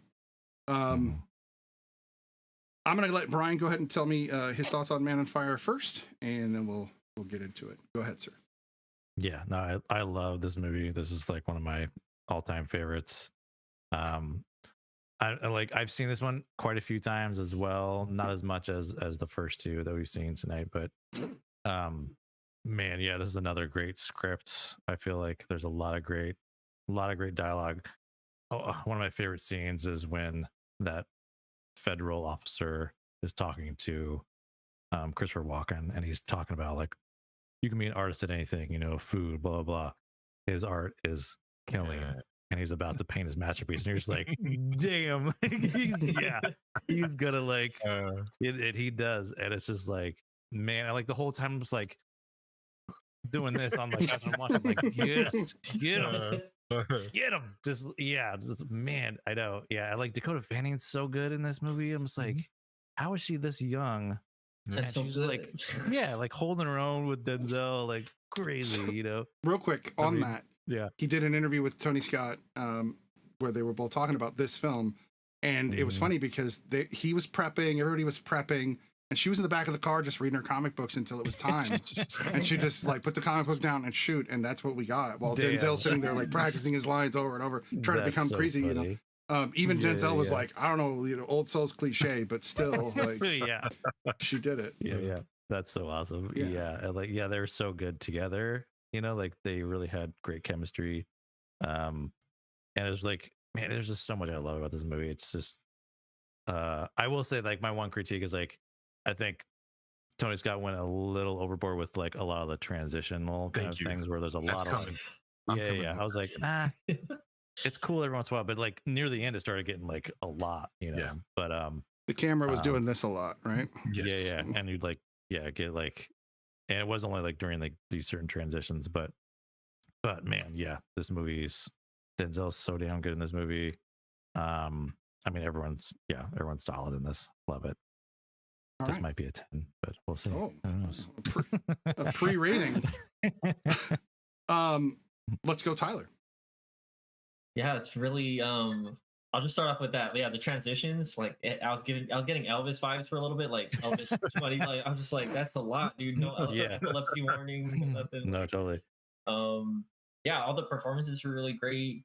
Rada Michelle, I think this is the second movie now where she loses her daughter and she has to go find her daughter.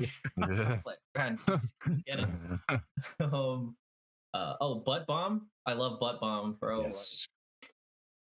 That scene had me so messed off. Like, bro, is he about to let this guy? I thought he was lying to him too. I mean, screw this guy, but yeah. Yeah, right. Screw this guy, but yeah. See, I think he was lying to him because if you watch, the explosion happens in the car and not on the hood of the car. Right. Yeah. I think he rigged the car to explode. They also had to like make sure that explosion was really big because if it did come out of it, it'd be like, I don't know if you could show that on a, Right. in a movie. It'd be You're insane. Yeah, I really liked, man, I just can't, I was telling my girlfriend, like, when we were watching, like, her performance, Dakota Fanning's performance is just, she's so effortless. It's just, like, insane. And then I had to, like, think of, like, child stars back then and, like, I don't know what she went through, but, like, damn, like, she, like, brought, she carried them. Yeah. And then I thought, I was for sure, I was like, she didn't die, right? There's no way. They're like, she died. I'm like, I don't think so, though. Like, Right. Man, I hadn't seen this in so long that I wasn't remembering which way it went, and I liked that. I was like, no. So yeah. How about you, Mickey? Man on Fire. Amazing story, right? Denzel, like we've all said it, you know, the acting from Denzel and Dakota and lots of other people, and we've also said it kept taking me out of the movie. All the editing, the transitioning, the camera shakes, the zooms, which is fine during like action sequences to a point, but then it's like, you know, he's drinking, like anything he's doing, like slowly, and then that was another thing, like we have to slow down, and we like have things to speed up. I feel like that takes away from the film overall.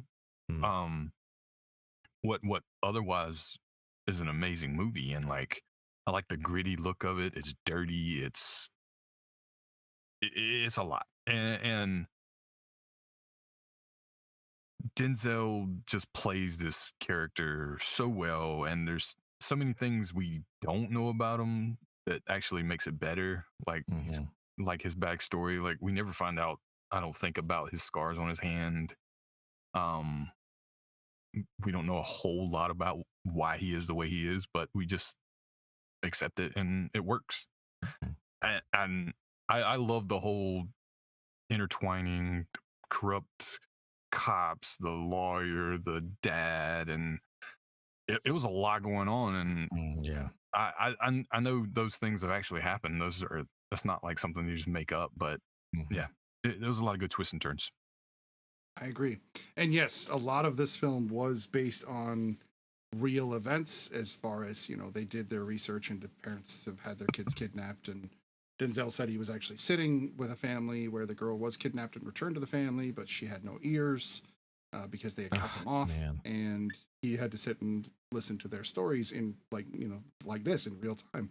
And that would be very difficult. I think this is my least favorite of the three, but that's by like not a lot.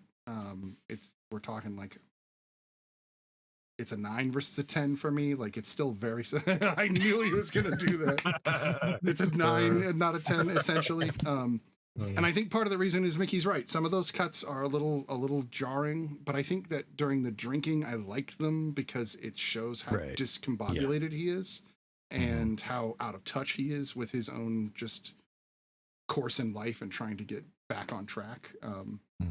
And I do love that it takes this, you know, unassuming girl who just loves swimming and doesn't want to play a piano, damn it, to bring him out of it. What's really interesting that I found out after the fact is that this screenplay was in Tony Scott's back pocket since like 1982. And so he actually held onto this movie and kept trying to make it. And he wanted to make it right after he made The Hunger, but The Hunger is much more of a drama and doesn't really have much in the way of action in it. And they were like, we're not giving you an action film, dude. Like, no, what are you, crazy? So he had to, of course, make Top Gun and prove he could do action well.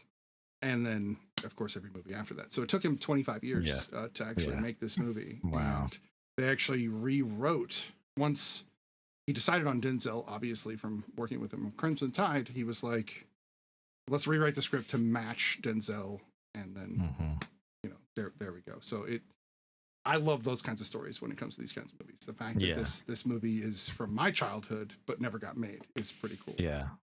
There's something like serendipitous about those kind of things too, where it's like it was just meant for, like Denzel to be in this and Dakota to be in this, and like all these things came together when they needed to come together, and like made this great film.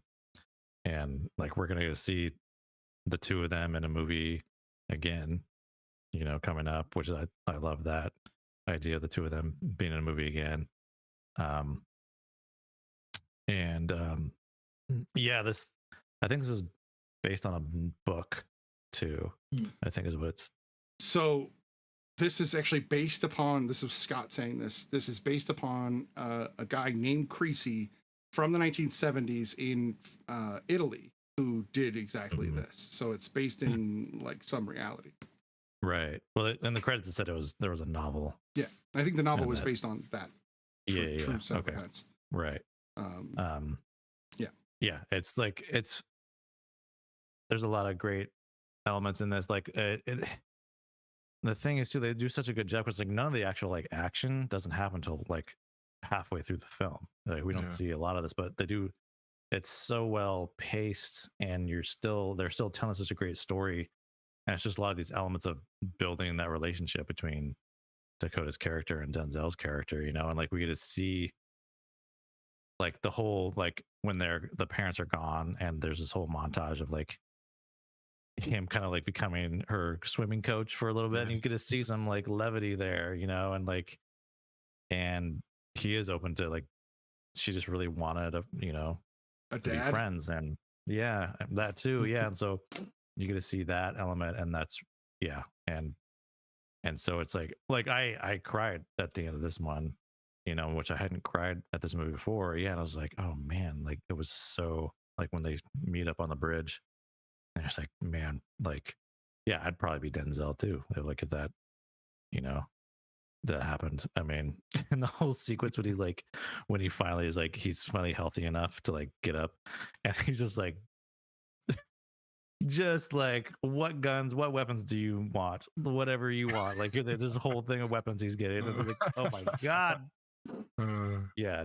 Oh man, that's just like full bore from that point on.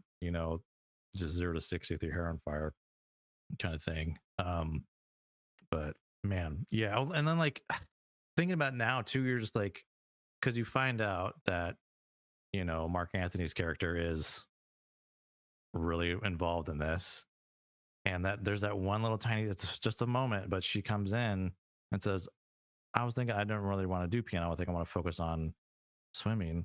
And he's like, no, this guy is really well renowned, so we're gonna do this. Well, I just want what's best for you. And that whole thing, he's like, no, because that's where it's gonna go down, was at the freaking piano lesson. He like knew that. You know what I mean? Like that's insane. Like, man. No, he was a real piece of shit. This is what I mean. Like, it didn't seem like there was any relationship between him and Lupita at all. I do love the swim lessons.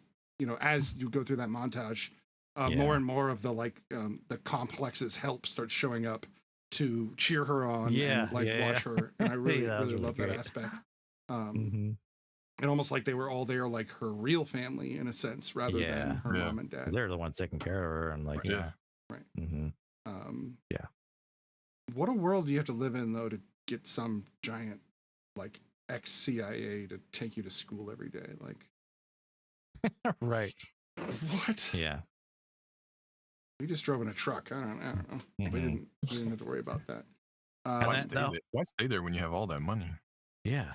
You can go anywhere. Right. Well, but they have all that money because they're in Mexico. Like, if you move that money to move the U.S., you're not going to have as much money. That's true. Right. You're also not going to have as many guns or as many kidnappings, but that's just that as well. Right. It's a balance. Right. Yeah. There's a lot of like that whole, there's a lot of good like tension moments. Like they do a good job of building like these little moments of tension, because you already know like there's this element throughout Mexico City that, okay, there's these kidnappings, this could happen at any time. and there's always these little tiny things that make you think like, oh, is this the moment that's going to happen? Like early in the film, you see that, and it's like, oh, is this when it's going to happen? And then when it does happen, they build it up, and you see all these little things that they've already teased, and you're just like, oh god, this is it. Her scream, the cops dude. came in, right? The cops I'm like, oh, you sons of bitches. Like, yeah, man. I loved the reporter for that. She's like, why were there off-duty cops there? Yeah, exactly. Odd. Come on. But her scream when she screams Creasy, still resonates. And her scream in this movie, both the positive when she's happy and she screams Creasy, and this like she kills you both sides of it. I know it's a lot. Yeah. And yeah, Equalizer 3, they're going to come back and be in that together. Oh, that's what they're in together. Oh. Yeah. So I'm hoping there's going to be a nod, some kind of a nod to this film. That'd be cool. Maybe she has her own Creasy Bear still, like they throw it in there. You know, it'd be nice if she was like one of the bad guys or something. I think that would be crazy. Yeah. She kicks the shit out of him a little bit or something. I don't know. That could be great. You never know. I still haven't seen either of the two Equalizer films, so I'll probably need to get on that. But those are like the few Denzel movies I haven't seen. Yeah. I think mostly because I just don't want to watch a movie where I'm like, oh, Denzel. I just don't want that to happen. And it hasn't. Like I've seen almost all of his movies, and I'm always like, damn, dude, you brought it, even though this movie was you brought it. And I'm worried that I'll watch him and go, oh, he's Liam Neesoning himself to all these action roles. I mean, if they're making a third one, I don't know. John Wick meets Taken meets Equalizer. I do like Antoine Fuqua. Yeah, that's a good point. Yeah. He's made a lot of great movies. Like a lot of great movies. I'll probably give it a shot. I just was worried about Denzel. I don't know why I was. I shouldn't have been. It's kind of ridiculous. Right. So we'll see. He's so much like every time I look at John David Washington now, he's just like his son is so much like, oh my god, it's like kind of insane how much he's exactly like his dad. Totally. I mean, even like certain things he says, you're like, oh, whoa, that's so like, yeah. I would love to see him in a movie together. I think, even not playing father-son, they don't have to do that. Although that's always great too, Right. But, I think it'd be great to see them like on opposite sides of something, where they had to clash somehow. I think that'd be great. Yeah. I would love to see John David bring it and show Denzel what he's got, because we know he's got it. It'll be a movie called Washington. But they're not them in the movie. Right. It's actually just about the state of Washington. It's about forest regulation or something. Yeah. And they're both foresters, and they have on opposing sides. I don't know. We should write this screenplay. I'm thinking, get it out to these guys. Hey, Washington family, we want you to star in our ridiculous screenplay. You'll elevate it. It's the trick, right? So this was one of Tony Scott's really strangely last films. This is 2004. He died in 2012. And that's an interesting thing to think about, because I started, I knew about it when it happened. I wasn't thrilled about it then. Yeah. But looking back at it today, there's really still not much that can be said about it. He walked to a bridge and literally threw himself off of it, and one witness was said that he just did it. He just walked up and just did it, and it's just like wild, because we're talking height of fame. Like, we're talking about somebody who's still at the peak of their game, making movies everybody was loving. So it's just odd. I don't know. It's hard for me to get my head around it. I've had friends do this in the past, so it's still hard, even with just people I don't know. But I can only imagine being Ridley, what this would do to you. What would that be like to watch your famous brother when you're also, I don't know, fame has something to do with all of this in my mind, probably because I'm not famous. Apparently maybe there was cancer involved. I don't know.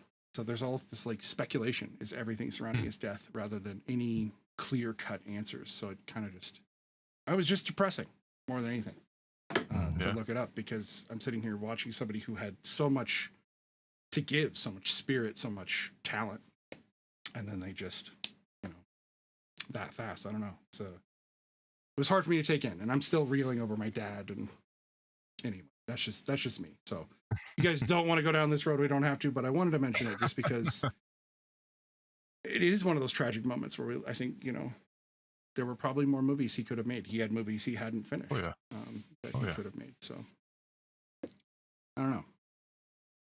Any thoughts? I mean, it's just one of those things that I don't know if like fame or any of that kind of stuff necessarily has to do with it, but a lot of people and a lot of the general public think that, oh, just because you have that, then you're not, your mental health is like a-okay, you know what I mean? Or you never experienced trauma in your in your life ever. Like those things just go away because from the outside looking in, like, oh, he's this great director, things must be great. And even in 2012, you know, like those kind of things aren't talked about. Always know, like, still basic statistics of suicide, and I like have a very, like, it's hard for me to talk about those kind of things because I have a very direct connection to that.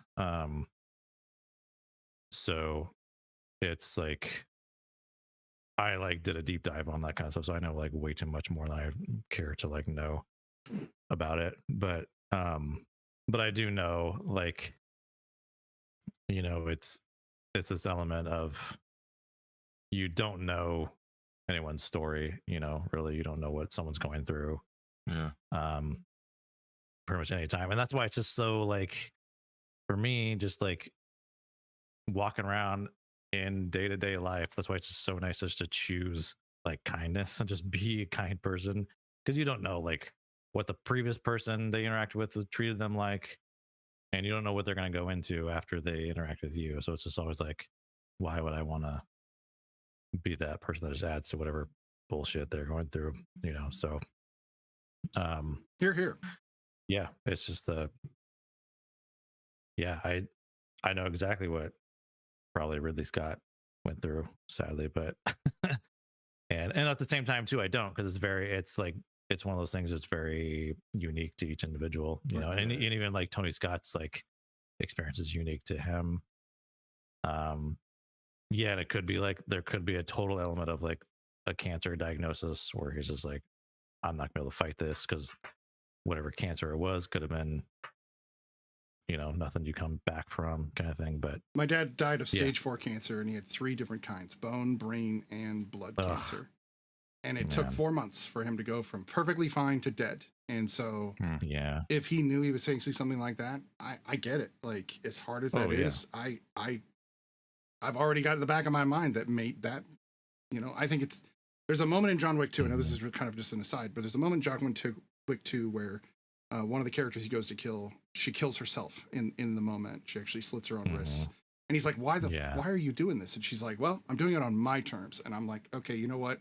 As much as it's hard to lose somebody, because I have lost somebody to suicide, I have some respect for letting somebody have the dignity to decide for themselves what they're going to do with their life, whether that be ended early or not. Now, there's the other half of the baggage where I now have to deal with the fact that you've done that, and I have to come to terms with it. But that's technically on me to deal with. Do I still get pissed? Do I still have those angry moments? Yeah, of course I do. Like, that's the part of having been in this position. But at the same time, I've come to at this age realize that, especially as you get older, I don't really want to judge people, especially as they get close to that, you know, 76 average mark. It's on you. Like, it's up to you. You are ready to go, then you're ready to go. There's not a damn thing anybody's going to do to stop you. You know, and I think Tony Scott is a good example of how it's just, when it's done, it's done. This isn't a person who was crying for help. This is a person who was done, and that's a huge difference. So, I also think oh, sorry. No, I'm just saying it's a heavy topic. So go ahead.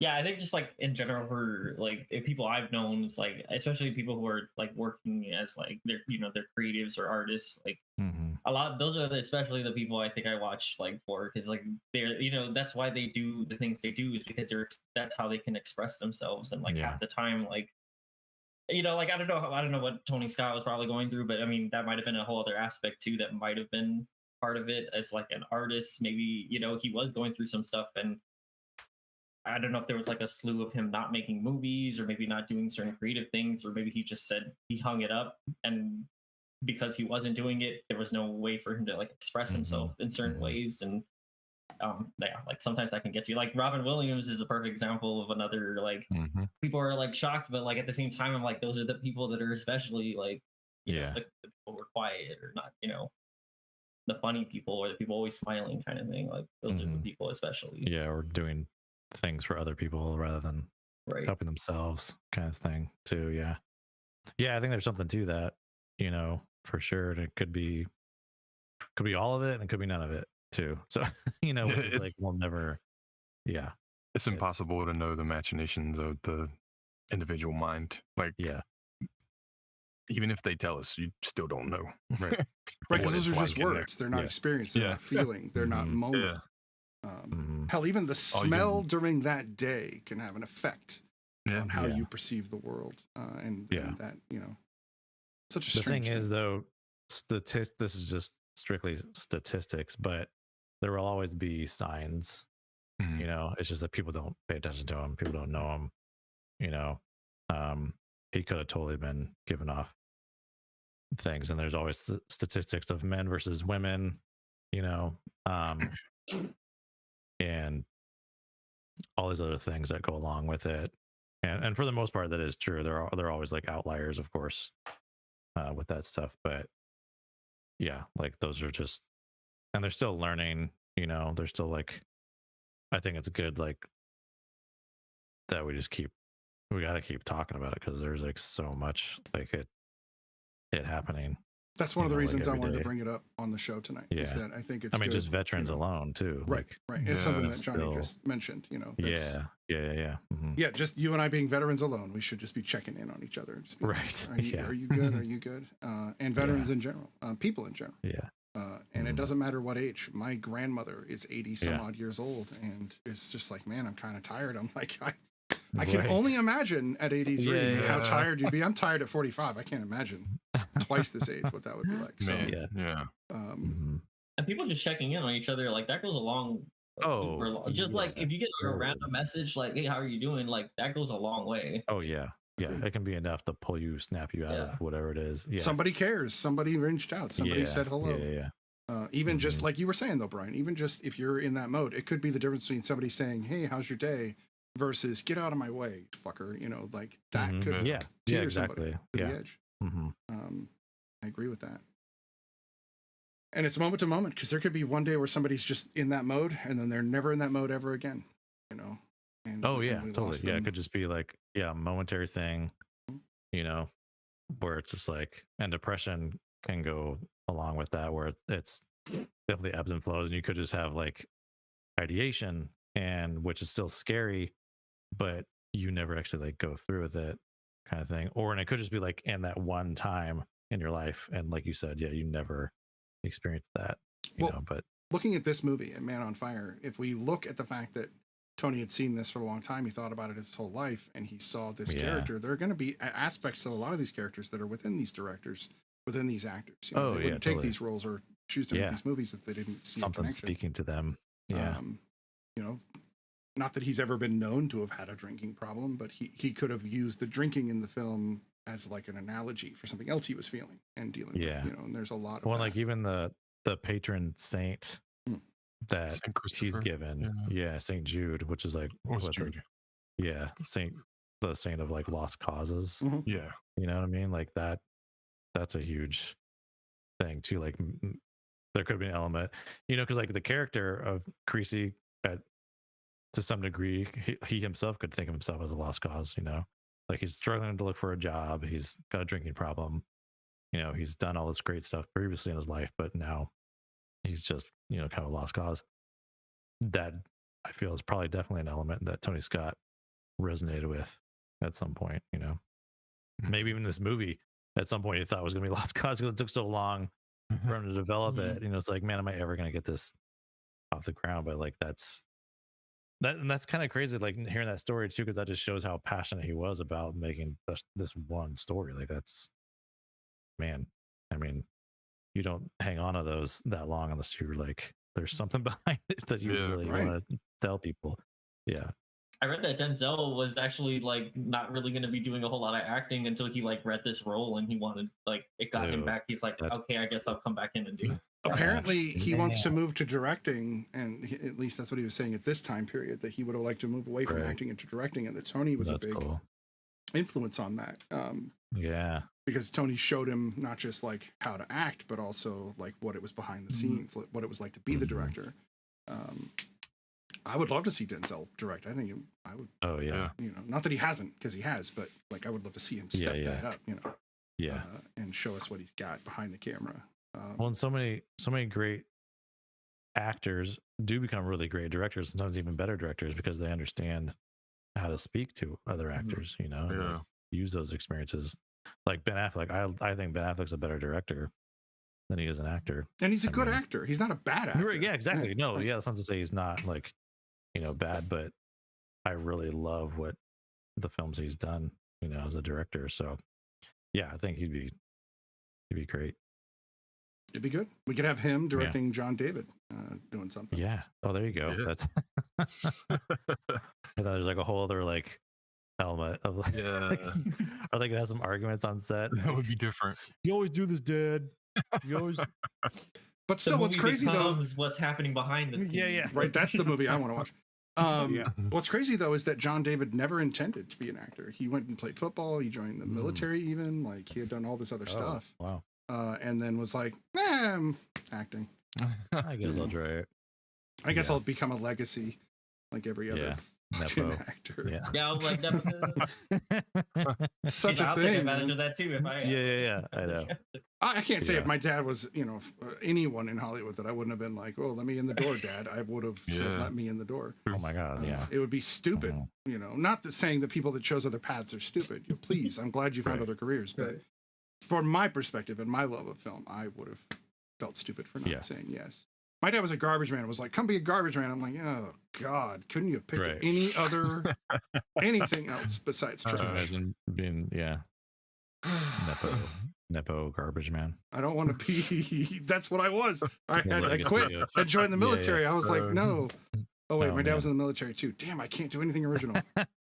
There, that'll be the movie. It's Denzel Washington directing John David Washington in a movie called Nepo. So many layers. The layers of murder. Yeah. Then you'd have to have every legacy family in the film, like to really layer that in there. So. And it'd just be infuriating to watch because you're like, but you guys are all right. It's just you guys doing you more. Like, I don't know. Yeah. I would watch it. Yeah. They know you would, yeah. Right. I don't mind. Is there? I don't know if there was anything else about this movie as far as the music didn't really stand out as anything to me. It was just kind of it kind of just was there. Oh, there was a couple of Superman references I wanted to mention actually in this movie. For some reason they popped out. So literally, like Christopher Walken mentions that because the family's just looking for someone cheap, and they're not looking for you to be Superman kind of thing. You know what I mean? But then also there's a song that's used in this film often. And I don't know the name of it, but it's basically just like, you guys might know which one. Oh, the choir one. Yeah, this basically just one woman singing, but it's like this kind of very trancy like song. Yeah, but it was used in the Man of Steel trailer. Oh, okay. Actually, yeah. Well, Man of Steel wasn't that much longer after this. Is he a big comic book guy? Because like, there's a comic book reference in every single one of these movies, right? Yeah. I know Tarantino is, but so I don't know if Tarantino. I don't think Tarantino touched on this film. Well, not on this one, but he did apparently, from what Tyler looked up. He did on Crimson Tide. Yeah. I don't think Scott was I mean, he liked comic books, but there's nothing that I've ever seen that says it. And some of his movies have it, a lot of his movies don't. So I think he likes trains. Yeah, that's. I think he definitely likes trains. I think he likes big metal vehicles in his movies. Even Clarence's purple Cadillac, that's a big ass car. Yeah, just a cool car. But obviously, that's a Elvis. I guess So. I guess Dakota Fanning is asked about this movie the most out of all that she's done. Oh, that's right. Is one So, thing.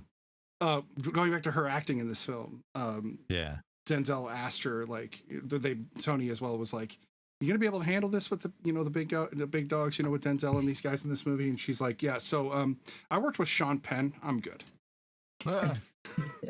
Because she had just done I Am Sam, and so she knew his method style acting and kind of the way he approached it, and that's how he was on I Am Sam the whole film. Like he would have been that character. And she was like, "No, I understand method acting. I've dealt with Sean Penn, so that's pretty funny." Apparently, I worked with Mike Myers. Like, apparently Denzel is not a method actor, but he is in the sense that if it's the day of shooting, they roll for the first take. He stays in character for the day and then quits at the end of the day at the bell, and becomes Denzel again. So he's like a half method actor, where he doesn't stay in it overnight or when he goes home, but he does when he's on set, which I think is interesting, but also might be easier. I don't know. It'd be hard to jump in and out of a character, to me at least. How about you, Mickey? You do some of this. You do voice acting. Nah, man. It's like action. I'm in character. Cut. I'm out of character now. You don't just stay Vegeta. No. Just all the time, right outside of takes. Walking around the house. Doing some ADR stuff, and this guy, which is very different from in that aspect. But yeah, just I guess I am during that whole session, which is usually like a couple hours. I do kind of like stay in that guy's mindset, but even between lines, like I'll ham it up with the director sometimes, just being me. So makes sense. I guess this is personalized. I don't know how those guys stay like that the whole shoot. if they give you a role on The Last of Us, would you stay in character? And they told you got to stay in character this whole episode. That's the only way we're going to give you this role. Am I one of the clickers? I don't want to do that. Yeah. No, that would. Yeah. Yeah, I guess I'd take a shot. I'd take a shot at it. Yeah. Since we're on it and we do have some more time, what do you guys think of method acting as on a whole, just in general, since we're on the discussion? I don't really understand the vibe or the point. I mean, I guess I understand the point, but it just seems like, and 9 times out of 10, people, at least from what I've heard, is that it's always a difficult shoot. Yeah. Working with people like that. So I don't know why. I feel like it's kind of pretentious. Okay. Yeah, because I've worked with, I have limited experience actually working directly with actors. Like my thesis film, my actor wanted to do method basically, until I think it took a toll on him. I don't know if he actually had done it before, so he tried it for some reason with my film. Lucky me. And it was difficult. Yeah, I didn't know how to talk to the guy. You know what I mean? And it really took a couple of us to kind of navigate that. And by the end of the shoot, though, I think it wore on him, and he kind of was kind of came out of it, and especially as we were moving really fast, and so yours was 48 hours, right? Was how long it took to shoot? It was 2 hours? 3 days. Okay. Yeah, so it was a Friday, Saturday, Sunday, but the first day was really long, the second day was really short, and we'd wrapped. We just super smooth for some reason on the second day, and then the third day was kind of long. So by that third day, it was yeah, he came out of it. But then I've been on films where, yeah, the actors are just they got to get into a certain headspace right before they roll. Yeah. I've seen that a lot. Or between takes, they'll try to stay in this certain headspace, and they don't like to get interrupted out of that. And but they're out of it once they know they got it. You know what I mean? And they're done. So it's see, that sounds more like the Denzel approach. He's doing it between takes so that he can stay in the headspace, but then becomes a human at the end of the day. Exactly. Yeah. And you can actually, because I could actually talk to them after that. I mean, this is really weirdly not much different than customer service, which is what I do. I got to put on my customer service voice and hey guys, for 6 hours straight, and so I don't turn it off, because then I have to get back into that headspace so I can see the benefit of it. But I just don't see going home to your wife and being like, "Oh, Missy, I'm Abraham Lincoln." I could just what? Oh, not this again, Daniel. Come on. Yeah, like don't get me wrong, he's one of my favorite actors, but still, right. I still don't get my mind around it. Yeah, so no, it'd be interesting to like. There may be a study out there already, like how much correlation is there between like method and like winning an Academy Award kind of thing, or winning awards. You know what I mean? Like, what is there any correlation at all? Like, I would imagine that method acting doesn't translate to an Academy Award. Yeah, well, Gene and Denzel are both Academy Award winners, and neither do method acting. So I'm just saying, Yeah. you know, like, yeah, we've got some data So, already. totally. Yeah, You know, some of the greats. If you look at any of the greats, really, there are some that have, but I would agree, the vast majority probably just action. Boom, they're in it, and there's something about turning it on, right? There's something that says about your talent where if you can just turn it on. Yeah. I was gonna say that too. It's like, why do you feel like you have to constantly be in there? You know, I mean, one that can't be like good for you as an actor, though. I mean, yeah, like damn, I forget his name. Actor who played Elvis. Austin Butler. Austin Butler. So like it took him a long time to be in Elvis, to get into that character. And it's like, and a lot of people are giving him crap about still talking like Elvis. You know, so I imagine do something for 2 years, like you're gonna just become that. Yeah, you know? I mean, it's kind of like the way you like peanut butter and pickle sandwiches, right? Probably. If you hang out with somebody long enough, you're going to start to pick up some of their mannerisms, and you're going to start talking like them, using their catchphrases, because you just do. So I imagine if you hang out with a fake character long enough, you're going to start doing the same thing. I see that happening. I don't think the brain knows the difference. Like, it doesn't care. Oh yeah. If you're a real human or a fake human that you're going to implement. This is why role playing is popular. Anyway. We can go ahead and rate this film and see what you guys think. I have a feeling I know there aren't going to be a whole lot of soft sevens, but we'll start with all the movie things. What do you rate Man on Fire? Yeah, it's a 10. Yeah, I love it so much. And this is because it had that like emotional hit for me too, more so than the other two films. So I think that's kind of what pushes it over the edge for me. But yeah, and I guess this movie didn't get reviewed very well. Like when it first came out, it got like bad reviews. 38% on Rotten Tomatoes. Yeah, it's so weird. This is like, wow, man, I just love. That's what we were saying when we saw it. We were like, wait, what do people hate about this? Like, even if it's like it's just it's a solid. I get the editing probably. But yeah, but that's my best. Yeah, I can look past that. Yeah. How about you, Mickey? I give it a 9. Just, I mean, it's a very good movie, and like I said, we've already talked about the transition stuff.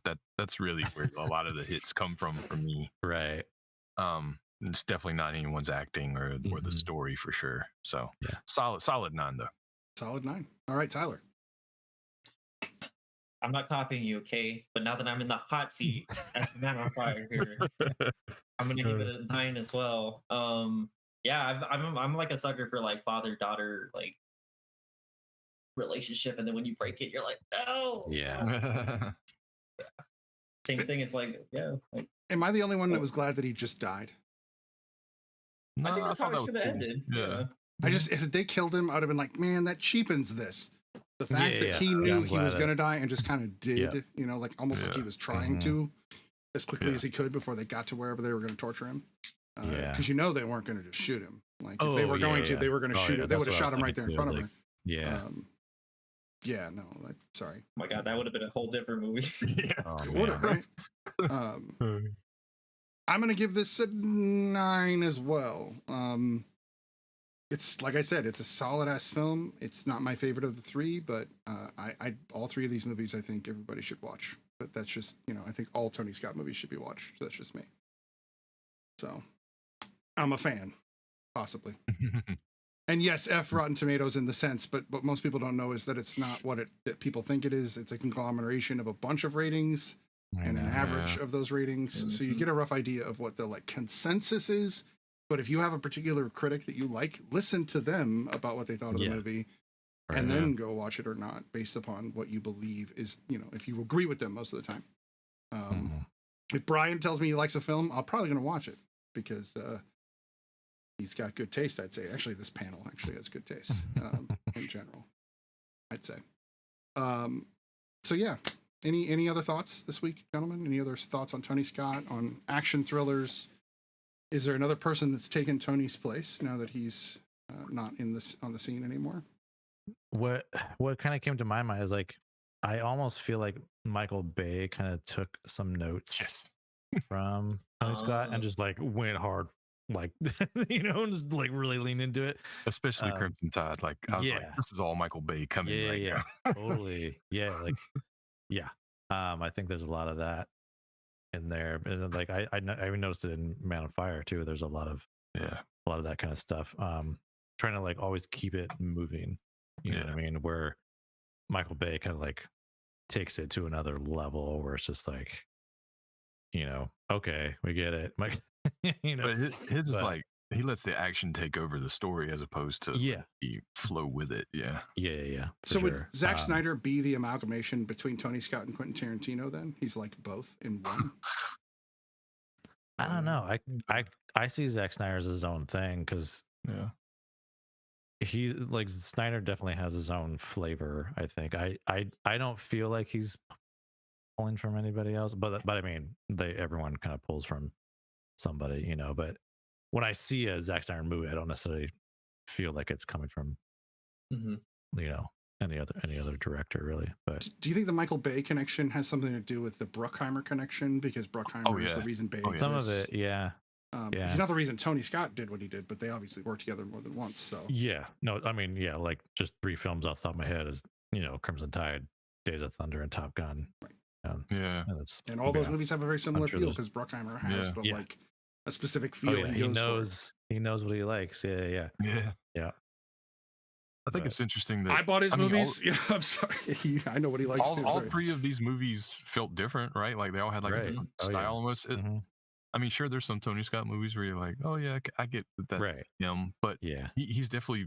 I feel like maybe he lets people do their thing. He just directs, man. He's like, you do this. He's like, we'll see how. He's very experimental. It seems like. Yeah. I would agree too. I think like if you look at his filmography, he's definitely like tried some stuff and then moved on, then tried some stuff and then moved on. Like look at Top Gun and Days of Thunder. It's the same movie. Like like in every aspect. But do you like cars or do you like planes? Right. That's the question. Right? Or both. Yeah. I liked both. Yeah. I don't know, Cole though. I don't know. There was something cool about Cole that was just maybe a little more cool than Maverick. I don't know. I don't know what it was. They both got great names. Cole Trickle. What a name, dude. It's such a name. It's a name you'd see on particular websites these days. Anyway, I would actually say that if you're going to compare the Scott brothers, that Ridley's filmography is vastly weirder and more diverse. And I don't think he's better. I don't think Ridley was better than Tony. I think they were different, but they were really good at different things. Sure. Scott can bring a psychological element or Ridley can bring a psychological element. Tony didn't necessarily. Isn't something Tony was a little bit more like direct, while Ridley will do things kind of loop them around. I don't know, but they're both great with characters. They're both great with actors. I kind of almost wish we would have seen them make a movie together. They never did that. Yeah, that would be cool. That would have been interesting. Tony never did a space movie, right? Did he ever do a space movie? I don't think so. Most of his movies are grounded in reality, in one way or another. A lot of his are. I don't think he did Deja anything. Vu might be the closest like sci-fi thing he did. Yeah, but Denzel, so there's another Denzel, so that's 5. Yeah, exactly. Yeah. Let's see. So I now want to know 2 Trains movies, time travel, Man on Fire, Spy Game. Yeah, he likes reality. Like that was his. Yeah. There's nothing like really. Enemy of the State. He likes the paranoia and the political, to some degree. The Fan. There's a lot of like paranoia in that movie. Last Boy Scout. Too? Yeah. Last Boy Scout. Love that movie. I said this last week before we ended the show. I swore after watching that movie that Damon Wayans was going to become a serious actor. Yeah. Because he was good in that movie. I actually liked him in that role. Of course, we know that he did George Michael's "One More Try," the video. I'm sorry, I love watching old directors because the Danger Zone music video. They did so many music videos before they did much else. There's some that still do music videos, like. That was Michael Bay's thing. That's where Michael Bay started. Yeah. That makes a lot of sense. Doesn't it, though? Doesn't it? It makes perfect sense. Beverly Hills Cop 2, which some might argue is better than the first one because Tony took it over and made it a little bit more flashy. Yeah. So it's a weird, his beginning is weird. The Hunger, Top Gun, and then Beverly Hills Cop 2. Like, that's a weird intro into the movie world. Those three films. Yeah. Anyway. We could probably talk about Tony Scott for a while, obviously. He's got a lot of hits, yeah. We could do a whole nother episode with just 3 more of his movies, all Denzel. Like, we could just do that.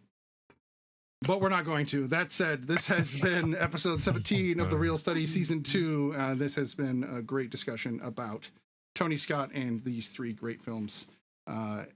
Anything else you guys want to add before we move on to next week? Tony Scott is not a subpar director. I don't know. It's lazy this episode, bro. That was one of the laziest puns you've ever done. I will give you that. On that note, we'll see you guys next week. Bye, guys. Thanks.